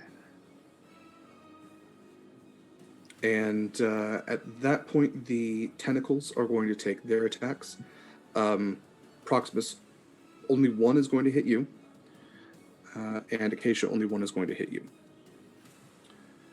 So, Acacia, you were going to take, what is that, 7 points of damage. Proximus, you are going to take 11 points of bludgeoning damage From a tentacle? from the tentacles. Okay, I'm I gonna. am going to cast. Oh, go I'm ahead. just taking uncanny dodge. So you're good. Okay. You hear him yell out, "Hell, best stuff," and it's hellish rebuke Okay. because I forgot it on the first time that he hit me for a whole lot more. Damn Okay. it. So, Proximus, still within melee range, you can target the tentacle or you can target Eula. Oh. I'm gonna target Eula because I mean she's like I don't care about this tentacle really. I mean it's hurting me. Trust me, I know this. But just like most things, because I love toxicity in my life, yeah, it's hurting me, but I really like it. It keeps me comfortable. You learn something new about me. You're welcome. That was a lot more than I needed to say, huh? All right. It's okay, it's what D&D's for. 13 damage as black fire erupts around the tentacle. Just working out all my issues here.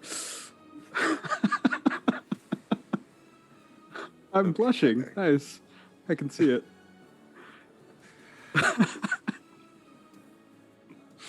What kind of, is that necrotic damage? It is fire It's damage. probably fire Yeah, damage. fire. It's fire damage. Yeah. Yeah. She does not take that damage. The flame washes over her.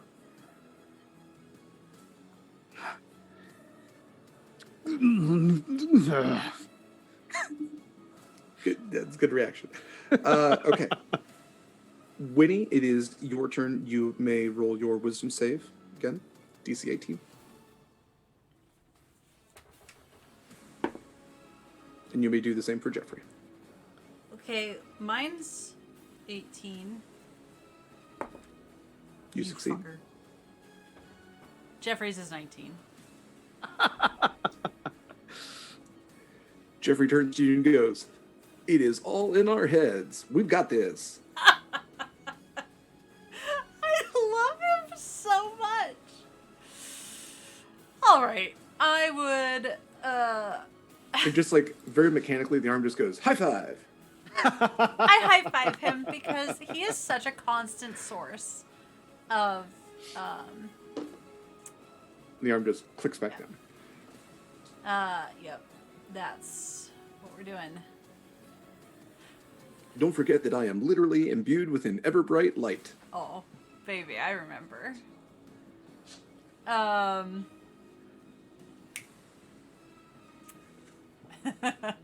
I feel like that's always my go-to. I'm gonna do what I said I was gonna do before, and I'm gonna cast Aid on my fellows, like I said. So everyone, not Jeffrey. Sorry, Jeffrey. Everyone's hit point maximum and current hit points increased by 5. So that's something. Okay. And then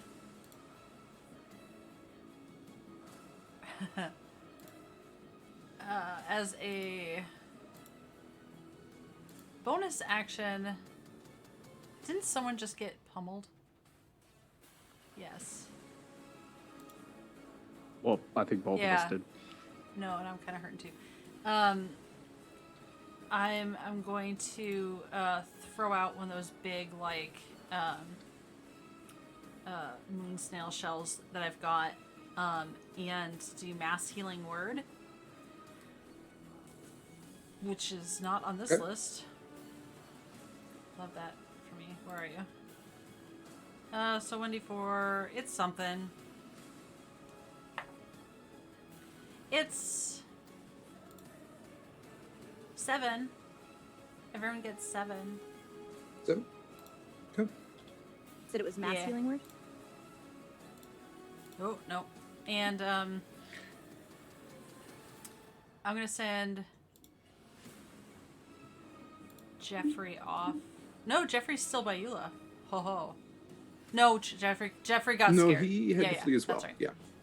You just Yeah, high-fived him. I have No brain. It's fine. I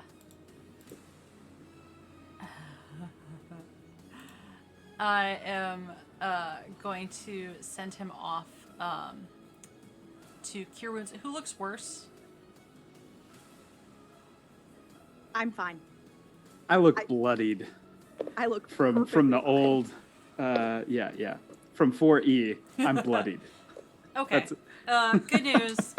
Jeffrey's gonna fly up to you and just like slap your face like you're a boxer. Come on, champ. I can't do the Jeffrey voice. You got this, Derek. Come on, champ. You got this. You're gonna get Get in there, Mick. 2, 7. Yes. You're going to eat lightning and crap 14. thunder. You get 18 points of. Oh, Lord. All right. Thank you. I upcast Cure Wounds at 3rd. I feel 18 better. And I'm just gonna kind of hunker down around this corner for a bit. Well, hunker Just down. gonna hunker down. Because I think that's all I got. Okay. Well, I feel bad because I skipped over Mikyl. The whole hellish rebuke thing. I'm I so thought was sorry. his turn. I So forgot Mikyl, that was a reaction it is too. Proximus's turn. Yeah. No, I was like, I said a lot of things, so it's fine. So you're feeling better. I'm feeling much better now. He is Proximus is Oivin Dokar, and the shadow expands out from around the tentacles, and the oil starts to leap up, and then he's gonna it's gonna be darkness at 2nd level around him, and I'll use a sorcery point to actually see in the darkness, which kind of screws everybody else, so I'm sorry, everyone. And engulf a 15-foot sphere, and then I'm gonna slash at her. You will come to the darkness with me. And a 14. That's with advantage, yeah, right? It is not. As you say that to her, you see her eyes meet yours, and she goes, Proximus, dear, where do you think I came from? Oh, I hate her so much. God, of course she would. 14 plus 8. It's 22 to hit on the first one. Gosh. 6.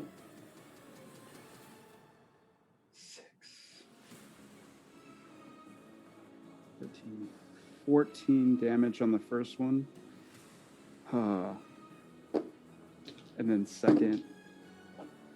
Is this round 3? Is this the 3rd round? God. Yes. Yeah. We are nearing the end of round 3. That's a 26 to hit. Okay. And again, why not? No. Pump a 2nd level smite into it. This one, no, I'll just do a faithless smite. 7.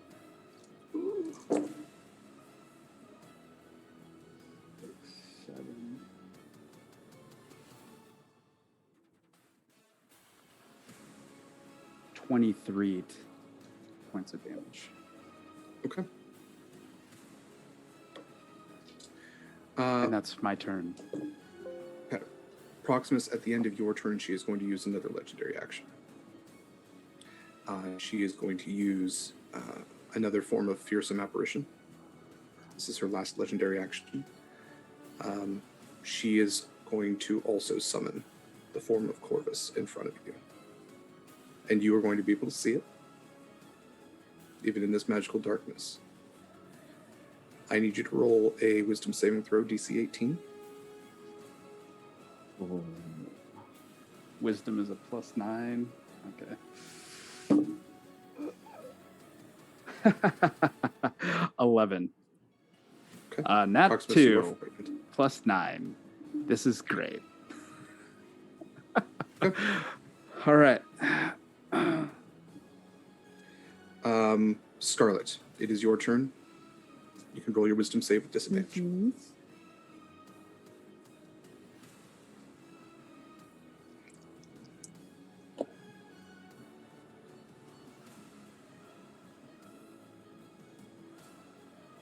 $14. Did not meet. You remain frightened. Acacia, back top of the order with you. God damn it, Proximus, I can't see shit. In that case, I would like to just blindly throw into the darkness 2 psychic blades. Are you maintaining your mental link? Yeah, I am. You can do that with a straight roll. Oh, cool. You can essentially utilize your link Guide with her. Proximus. Less, so that means I get sneak attack. I can, as long as someone's within 5 feet. Yeah. Yeah. And I That's don't have me. disadvantage, so there will be 2 psychic ranged attacks, and I'm within 30 feet. So let's do this shit. I'm gonna use an advantage because that was really bad. Okay, that's a 19 on the die. Go ahead. That's a lot of ones. It's 5 plus 3 plus 2. That is 19 damage, and then I will throw a second one with my bonus action. Okay. It's cocked. That is a nat 20. Yes. Oh, sorry. My psychic blades are d6s, not d4s. That is 7. That is 12 damage. Okay. So 19. The 12 is doubled? Oh, that was doubled, yes. Perfect. Remove 2. I'm re-rolling that d4. So that's Okay. So add an extra 4 on top of the 2 before, because I rolled a 6 on the d6. Okay. All right. You're so lucky we're connected right now, Proxy.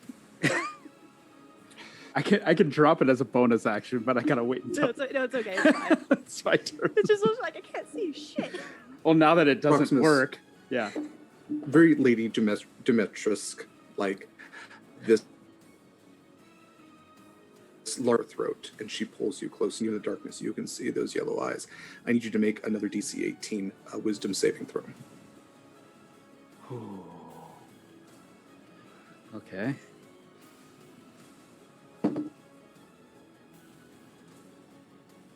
Ooh, 14 plus 9, 23. Okay.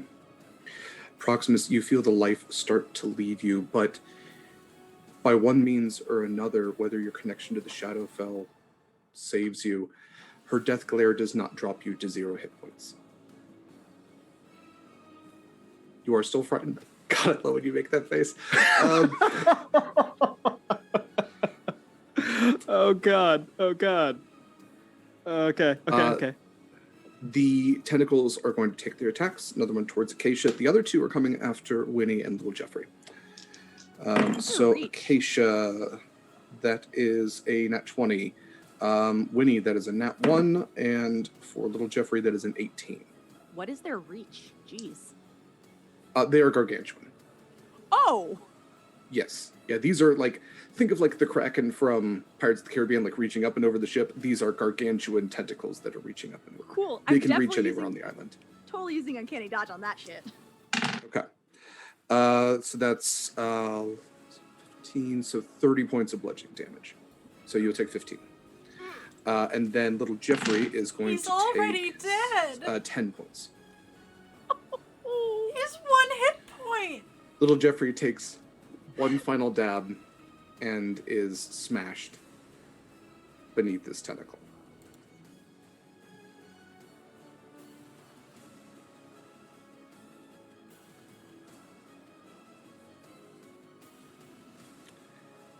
With that is Eula's turn. Proximus, you are frightened. You must use your action to dash. And is darkness concentration? I believe, let's see. I think you maintain concentration even through fright. I don't know, we'll say you do. It is concentration, yeah. Yeah. I think you'll maintain it. Okay. But you must flee. Okay. Well, I will drop the darkness if I can do that. Can I do that? And can I flee because I'm still being grappled? You're not grappled. She wasn't grappling you. That was just the flavor of her death glare. Yeah. I think dropping it is a bonus action. You can probably drop the darkness as you run. You're muted. Sorry about that.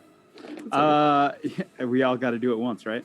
Rite of passage.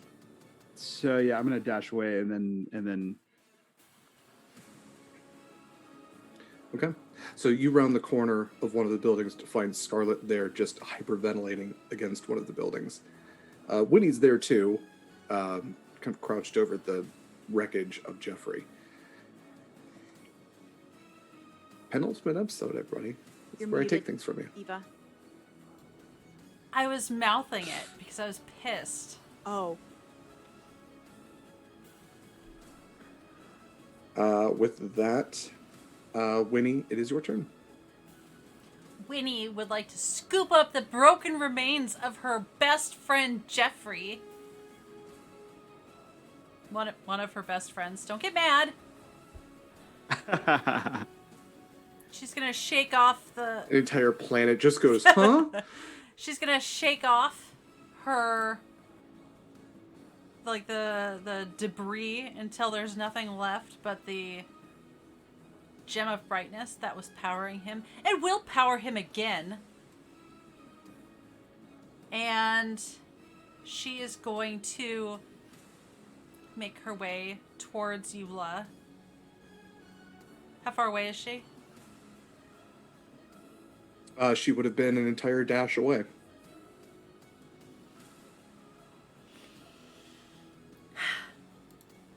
So 60 feet. That's okay. I only need to be within 30 feet. So I'm going to go 30 feet, and then she'll be within 30 feet. Mm-hmm. Look at that. I know how math works. Is this sight-based, or the darkness was dropped? Never mind. Never mind. Yes.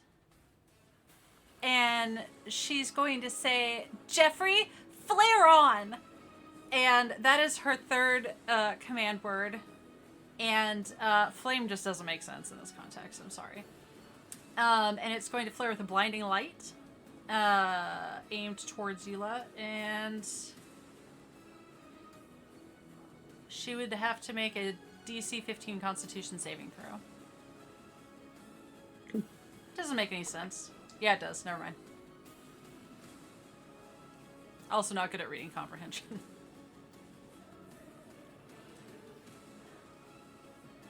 She fails. She's blinded. For a minute. What begins as a laser pointer just in her eye becomes this like ion beam from Iron Man's chest into her face. Super annoying. And yeah, super annoying. How long does that For last? a minute, but she can do the saving throw on each of her turns. Cool. Okay. Anything else for your turn, Winnie? Crying is a free action, right? Because there's like going to be like one single Always tear for little Jeffrey. Mm-hmm. Yeah, it's like a Native American looking at garbage on the side of the road. Yep. Yes, one angry tear from Winnie. Very angry tear. Yep, that's all I've got. She's gonna stick the stone in her pocket. Scarlett. Am I still rolling with disadvantage? You are not. 22. You are no longer frightened. You see Proximus run up next to you and you realize, I'm fucking better than this. Do I still get my actions and stuff? You do? Okay, cool. I don't have to move any closer because I have ranged attacks because I am a warlock and my AC is crap. You can even take 3/4 cover if you want. Yeah, I'm gonna do that. Okay. I'm gonna aim both Eldritch Blast at Eula again.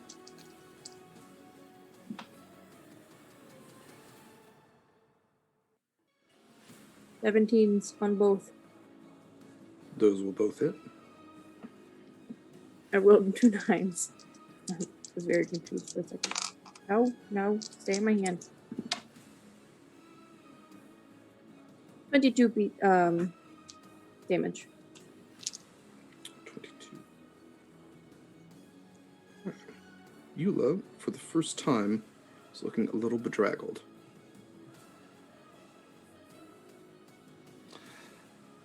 Wonderful. Top of the order then with Acacia. So I see her blinking in from this laser pointer.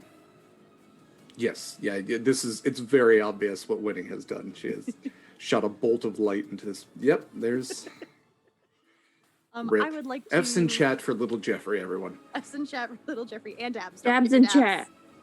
Dabs in chat. Then I would like to rush up at her and do some nice old stabbing with my taggers. At advantage. You do? Blinded.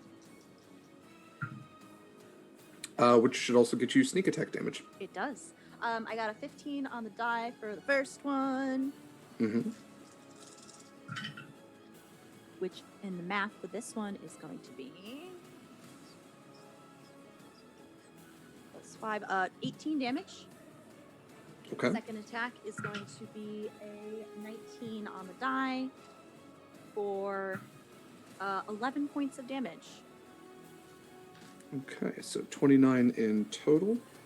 Now, I think I said I was like 20 to 15 feet away from her earlier, so I'll use the rest of my 5 to 10 to back up.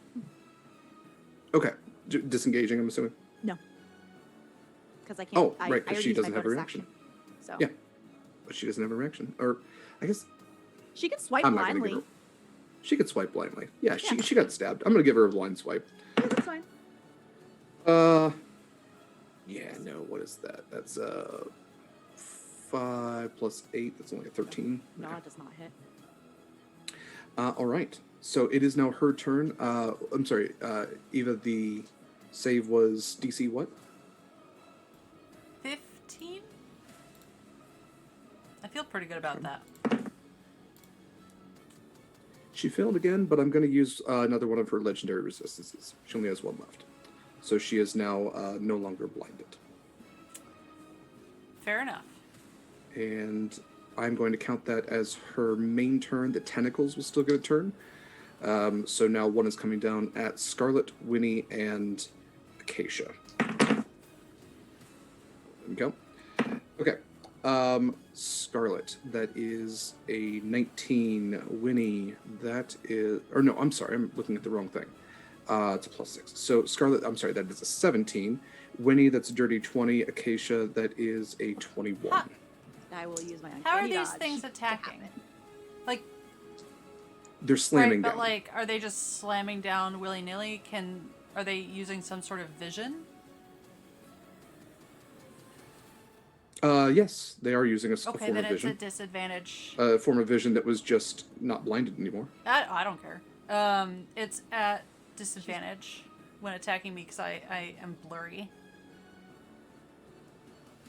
Oh, valid. Okay, well, then... Winnie, that will not hit you. Cool. Look, I remember some things. Scarlett, you are going to take 13 points of bludgeon damage. Acacia, you are going to take 14, so 7. All right.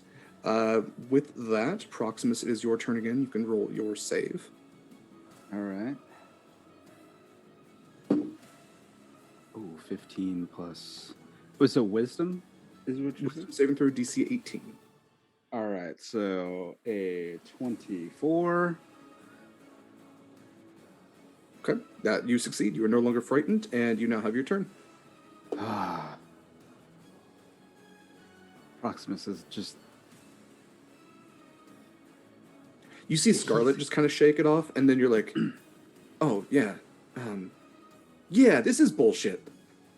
You saw Corvus also, yes? This is what she's doing to me, and he's not gonna wait for an answer. He's gonna rush around the corner. And then how far am I from her? A dash away, so 60 feet. Okay, so yeah, I will use all of my movement and my dash to get there. Okay. Yeah, I'm gonna slash at her. Why not? Why not? Why not? Why not? Why not? Sure. Why not? This mat is killing me. All right. Dirty 20. Yes. And why not? We were talking about one trick pony. Here we go. I'm going to just one more smite. Why not? Because that's all I got. All right. At first level, though.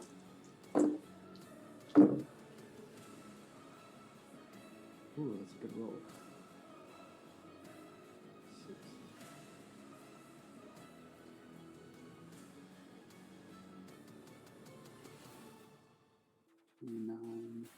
I like how you all think you're like one trick ponies. When the paladin's smiting, the rogue is sneak attacking, the warlock is like Eldritch blasting. Yeah, it's almost like the classes are built around doing a specific thing. It's not a one trick pony. You're doing what you're built to do. Don't feel bad about it. That is 35 points of damage. Okay. I wish I had hit Anna, but yeah. All right. And then as you right up in her slash face again. Where are you slashing at her? This time I'm going for the neck. Psychic damage with my shadow blade, just bringing it across her clavicle down towards her chest. When you do, you see this black ink-like blood. She coughs up just a little bit and starts streaming down from her lips. And I'm going to grab her other shoulder with my shield arm and just pull her close and be like, I will never forget. I don't know why. Good. I just do that. She's so quippy. I hate it. That's actually just Derek. I know. Derek's just trying to get us back for last session. Yeah, famously getting the last word. Couldn't get a goddamn word edgewise, trying to lore drop, and you're all just sassing away. No, it's fine. Okay. Is that the end of your turn, Proximus? Yes, that's the end. Winnie. It's a me, Winnie. It's a me. Okay. I am... Winnie's brother, Winnie.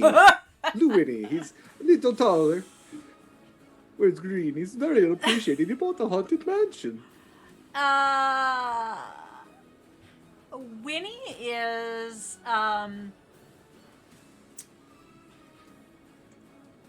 does she have like a nice metal necklace on or something?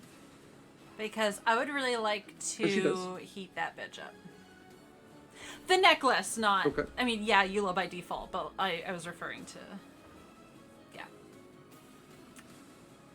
Can I do that? You can. 7, What's the damage? 8, 15, and 6 is 21. Okay. Is that the end of your turn? I guess...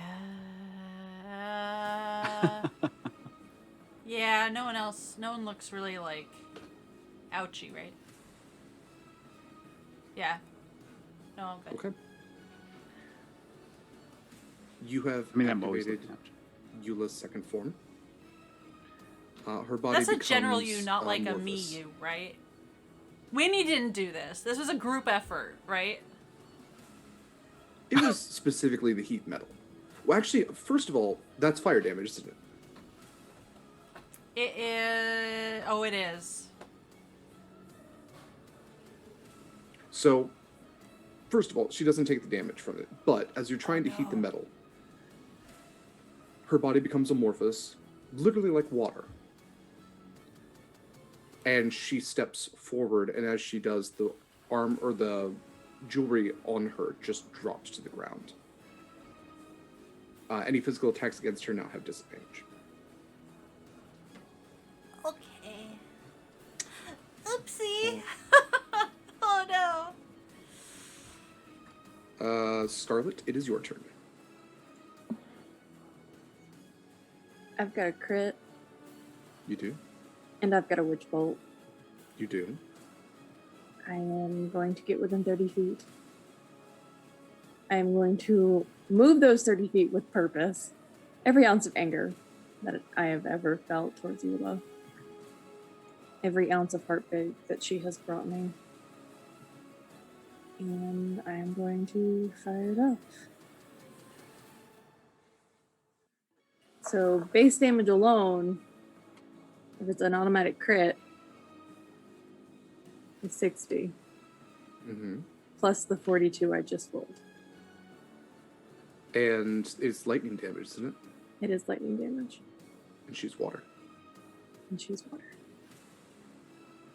That would be 102 points of damage, Derek. Kaila, describe how you finish Eula Salt's mind.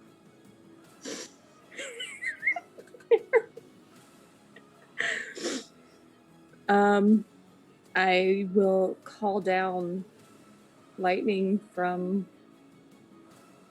the sky with every ounce of anger and fury and one heartbreaking just wail. And after it is done, I will let Witch Bolt go because it's a continuous spell. And I will just fall to my knees in front of whatever is left, in front of whatever's left of Eula.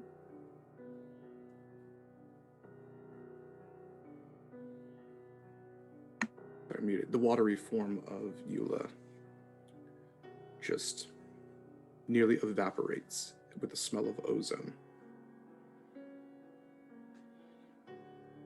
The lightning from the sky, you all look up and see that beyond it, you are so close to that star, falling nearly right where you are. The tentacles shudder and fall back into the water. The island comes to a near stop. You all look up and you can see the star above you falling down so close you could almost reach it. Eula Salt's smile is nowhere to be seen. Scarlet Shores, you have your revenge. What would you all like to do? The island's still moving. It is moving by momentum alone at this point. But you all were one turn away. I ignore everybody and wait till it hits until it slows down to a stop, and I'm gonna swim. It's interesting you say that, Acacia. Who has the astrolabe? Winnie, do you still have it? Yes. Winnie, you can see the astrolabe. Is it in your bag, I'm assuming? No, I would have had it in my pocket. Because I would Because have you had gave it. me the Yeah. thing. Because I gave Acacia my bag and Jeffrey. Mm-hmm. And I had the astrolabe. You all would see a light emanating from Winnie's pocket. Winnie, you'd probably just maybe get it mixed up with the gem of brightness because it's literally in your hand, still bright, but it's another kind of light. Is it warm? It is. It's starting to pull. I would like to pull it out and hold it in my hand. Does it seem like it will lift away from me if I let go of it? No. Winnie, go ahead and roll me a perception check. Oh, okay. 22. You look and you can feel where the astrolabe is pulling to. And as you look out and you see it almost magnetically being attracted to that falling Elder Shard, the Elder Shard itself begins to change trajectory. They're pulling to one another. Not enough to lift you up, not enough to even hurt you, like two magnets being ever so close. That shard's coming to you, Winnie. Can I perceive this? Past perception with that, yeah. Is that coming, like, very fast? It's coming quickly. Okay. And there's still no one on the island, right? None that you can see. No one that came out from any of the buildings. Who can blame them? I think for once in her life, Winnie is just going to stand there quietly, watching. As you do, the change trajectory of that Elder Shard begins to slow. If Winnie And is in just... moments... Sorry. Go ahead. No, go ahead. Go ahead. I was going to say, if Winnie's just standing there and I see the changing of directory, I want to walk up to Winnie and not in any like malicious way, but kind of more like a pleading way, holds out her hand.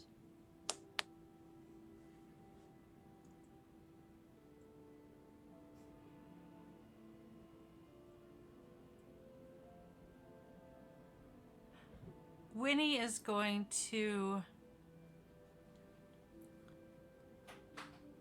like, offer half, like, to hold it together. But I don't know if she would be able to let go of it at this point completely.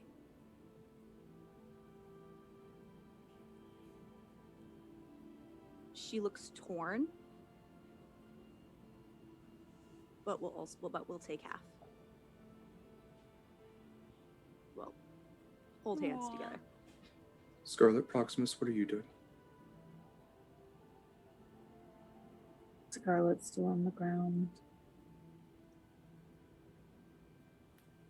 Just not really able to grasp everything quite yet. Proximus.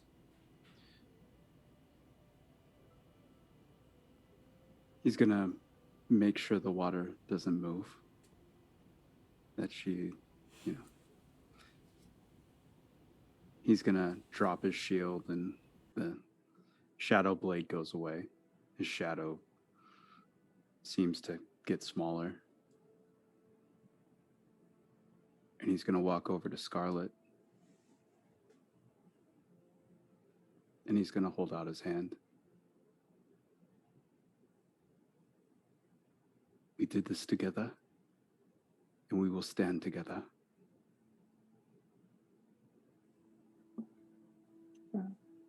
Scarlett will look up to Proximus with tears. Take his hand. Stand up. Whatever happened in the past is only the past. We can only move forward from here on out. There's a lot of reconciling I think I might need to do before I can actually move forward. Then I will do it by your side. Together. So do I.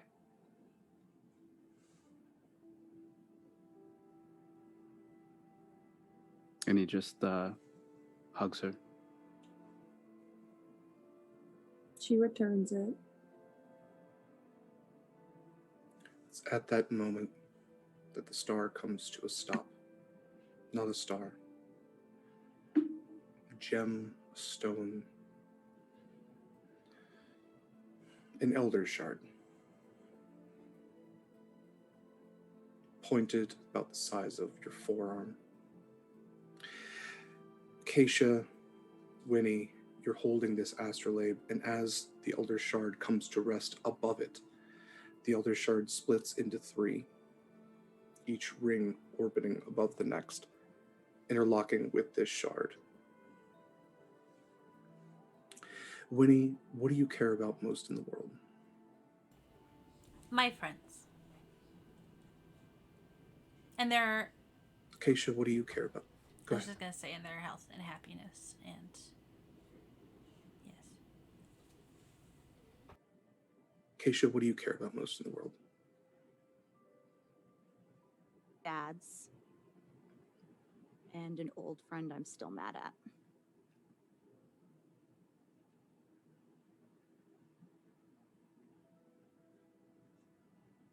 Do you want to see them again? Not yet. Not the friend. Your dad's, though. Yeah. Yeah. An elder shard grants a sort of wish. It interprets what the person it is granting that wish to wants most in the world. It's not always a direct thing. But it knows that something's coming. Winnie, Acacia, you watch as this elder shard, this spike, splits into 4 long ways. And the 4 pieces hover. And Winnie, one of them presses against you and seems to fade inside of you. Acacia, the same with you. Proximus, Scarlett, as you embrace, the shards seem to dance around one another. Not sure which one goes to whom. Each of you feel an energy inside of you. A power you've never felt before, a power few ever get to feel. And as you do, the ground beneath you, the boardwalk shudders.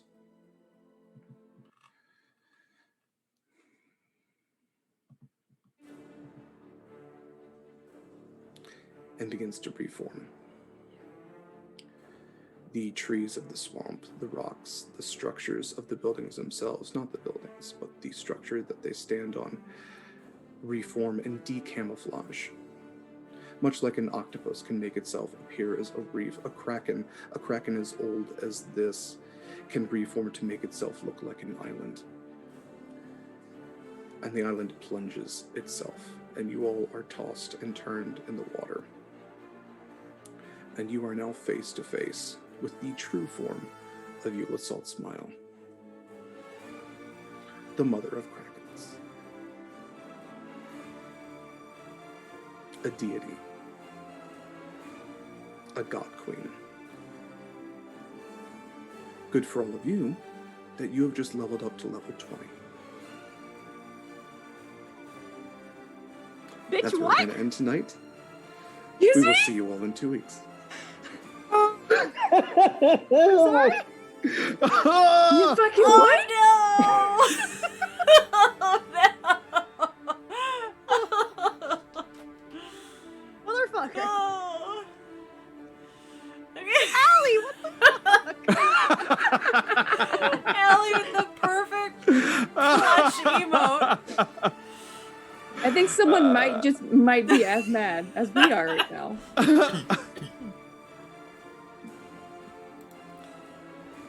Should probably change this music. Do you think we have enough time for a short rest?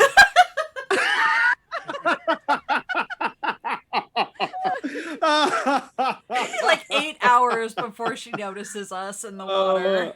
I apologize to everyone with my laughing. I'm I love so your sorry. laughing. It keeps me going. Actually, God. Kaila, to your point, yes, you all, it has rejuvenated you. You all take a short rest as well as being level 20. Short or long? How does this work? Sorry, long rest. I'm sorry. I'm a all fully warlock. rested. I can go off of a short. You all get your long rest. You are fully rejuvenated. This is an elder shard, Bless. y'all. Y'all are demigods now. I'm so nervous, I couldn't figure out where the long rest button was. Oh god. Oh no. Oh. 31st is gonna be real fun, y'all. Stay tuned. Be back in 2 weeks. Oh. Chill music on. Okay, thank you everyone for joining us for our penultimate episode of Horizons Call. As you might be able to tell, our last episode is going to be a banger. Yeah. Souped up Kraken Goddess versus a full level 20 party. Oh god. With probably some additions. Wait, did you say Wait, what what? did you say? You said I'm just you said saying, one of additions? you summoned a god. You all have made Oh. friends along the way. I was like, look, I Yeah. need to know if I need to add an overlay. Like, I was gonna say, yes. not everything can be a Do we have secret. friends? That's Wait, exactly Derek, what I was Derek, thinking. Derek, have someone come in and play Eula. oh. Mayor, why would you take that from me? I've been waiting so long for this. It's just the straight up build up. No, think Kraken Sphere. I say this in mostly jest. Oh. But But Winnie has friends, right? Winnie does has friends. Winnie's If Winnie friends has with everyone. Friends on the anything, other it's side. friends. The light has now shined out to her friends. The beacons are lit. No. The light, the camera pans out, shines out to all her friends, and it's just Damaris. Oh, Damaris. It's And every we see Damaris like stars in the sky, little beacons of light. Oh. Oh my goodness. You were the stars all along. Oh, We're all gonna die. That's too good. I can't. this is Yeah. so beautiful. Okay. Oh. Thank you everyone for joining us again. I have been Derek Oh. Sword. I still am Derek Sword, but I have been your DM for this game. I'm looking forward to and also be very sad by the end of this first season of the campaign. But we definitely gonna do a season 2. How could we not with this much fun? So thank you all for joining us. I'm going to have these lovely people tell you a little bit about themselves and where you can find more of them. So Mare, tell us about your lovely self, if you wouldn't mind, please, and thank you. Hello, I am Mary. You can find me on Twitter at Archmage of Dice. I've only got a couple things going on right now. On Tuesdays, not this coming Tuesday, but the one after, I will be playing my lovely Artalock River on Graham Cracker's channel in the 5e game called Anarian's Rest. For one more session here, you can find me doing Horizons Call, playing Acacia, now apparently a level 20 rogue, if I don't multiclass.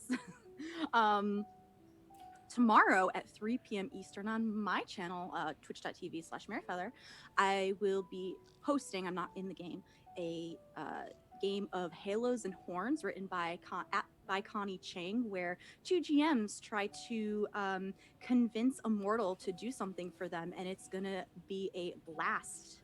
It's a really good cast, so come join us at 3 p.m. Eastern Standard Time. I have nothing on my plate right now, but keep an eye on my Twitter and another Twitter, and I might be opening a casting call soon. Get hype. Mare's games Yeah, are great. Play with Mare. Play with Mare. Mare is one of my absolute favorite gems. Yes, and favorite players and favorite people. Yeah, fine. Play with Mare. Again, Archmage of Dice. Michael, tell us about your lovely self. Hi, I'm Michael. I'm a little flustered, but yeah, I'm here. I do some art and do some things. You can find me at Michael Sandoval on Twitter and Instagram, like the little tag says. Toby, thank you. Also, I'm on Eva's channel tomorrow on Sundays for Veason with the wonderful Anik, Eva and Baker and Wild, and we all play some great characters. So come check out that game. I have so much fun playing that. Yeah, that's me. Bye. And again, Michael did our incredible character art. If you love this, if you love the character art for an upcoming game that will be premiering tomorrow on this channel for Monster Hearts, definitely check out Michael's Twitter. Christian, he's a phenomenal artist. Yeah, I'm always incredibly impressed by the detail and passion that goes into his artwork. So thank you, Michael. Kaila, tell us about your lovely self. Hi, my name is Kaila. I paint and play tabletop RPGs. I am a lot of faces in a lot of places. You can find me on my own channel at KMC here on Twitch. I paint art models and D&D minis. I will not be streaming on my own channel for the next week and a half. I will be back on the, I know dates. I think it's the 29th. I will be back on the 29th for more painting. I will be gone off of the Twitch space all next week. My last stream is tonight for Smutty Saturday with the Lady Dame and Liz and the lovely Maya. We're doing Fluff Night. So if anyone wants anything to do later on tonight, come hang out. It's gonna be fun. Liz and I are gonna be in dragon onesies and maybe possibly do some on the spot Howl's Moving Castle cosplays after break. That's all I got. That's it. Thank you, Kaila. Eva, if you don't mind, I will go real quick. Thank you, dear. Hi, everybody. I'm Derek Sword. I've been your DM. If you want to find me and more of the stuff I do, best place is Twitter at dsword16. I am also on Grandmaker's channel every other Tuesday, the opposite Tuesdays from Mare, for Shards of Anarian, where I play a Knoll Ranger named Verban. I'm also on Grandmaker's channel every Friday for Goldshine Investigation Agency, where I play a swampy bugbear named Griaz. He's a druid rogue. And if you can't tell that I love monsters, I'm also the host of the podcast Monster Crush. So if you love monsters and, think that they're like really interesting and super fun to learn about and also like really fucking sexy, they'll deserve smooches, check out Monster Crush wherever podcasts are found. Comes out every week. My co-host Heavenly and I talk about different cryptids, creatures, and random abominations. And we talk about their histories and also like how good they would be as a romantic partner. It's niche and it's very fun. I believe that is it for me. I'm definitely looking forward to the 31st. So again, for this game, we are taking next week off. We are doing an every other week game. So our final episode will be on the 31st. Eva, tell us about your lovely self. Hello, it's me, Eva. This is indeed my channel. And it is my joy to host such games such as this and play in them. As Michael mentioned, tomorrow is Vaesen, where my character's in a bit of a sticky wicket. We'll see if we're still playing the same one next week. Tomorrow is also very exciting because it is the debut of our 6-part series of Monster Hearts Summer Camp, which is very exciting. I will just be producing that one. I will not be in it or running it. But it is... Oh, heck, that's a very good point. Yes. Yes. Yes. I will deal with that shortly. I feel like I had something else very pithy to say, and I do not. I have something that I forgot that you and I are both in. Next Saturday on the 24th. We're gonna be on Lady Day's Sunny Saturday. Yes, we will also be smutting it up. Forgetting. That is not a thing people say. But we got through this. Level 20, y'all. It is fine. This is fine. We're gonna go raid the initiative order tonight. They are themselves playing Vaesen. Thank you so much for joining us. We can't wait to see you next time. And get some sleep, y'all. Take care of yourselves. Hydrate. Have a snack. Pet some pets. Do all the good things. Fair winds and following seas, brave mariners. We'll see you in 2 weeks.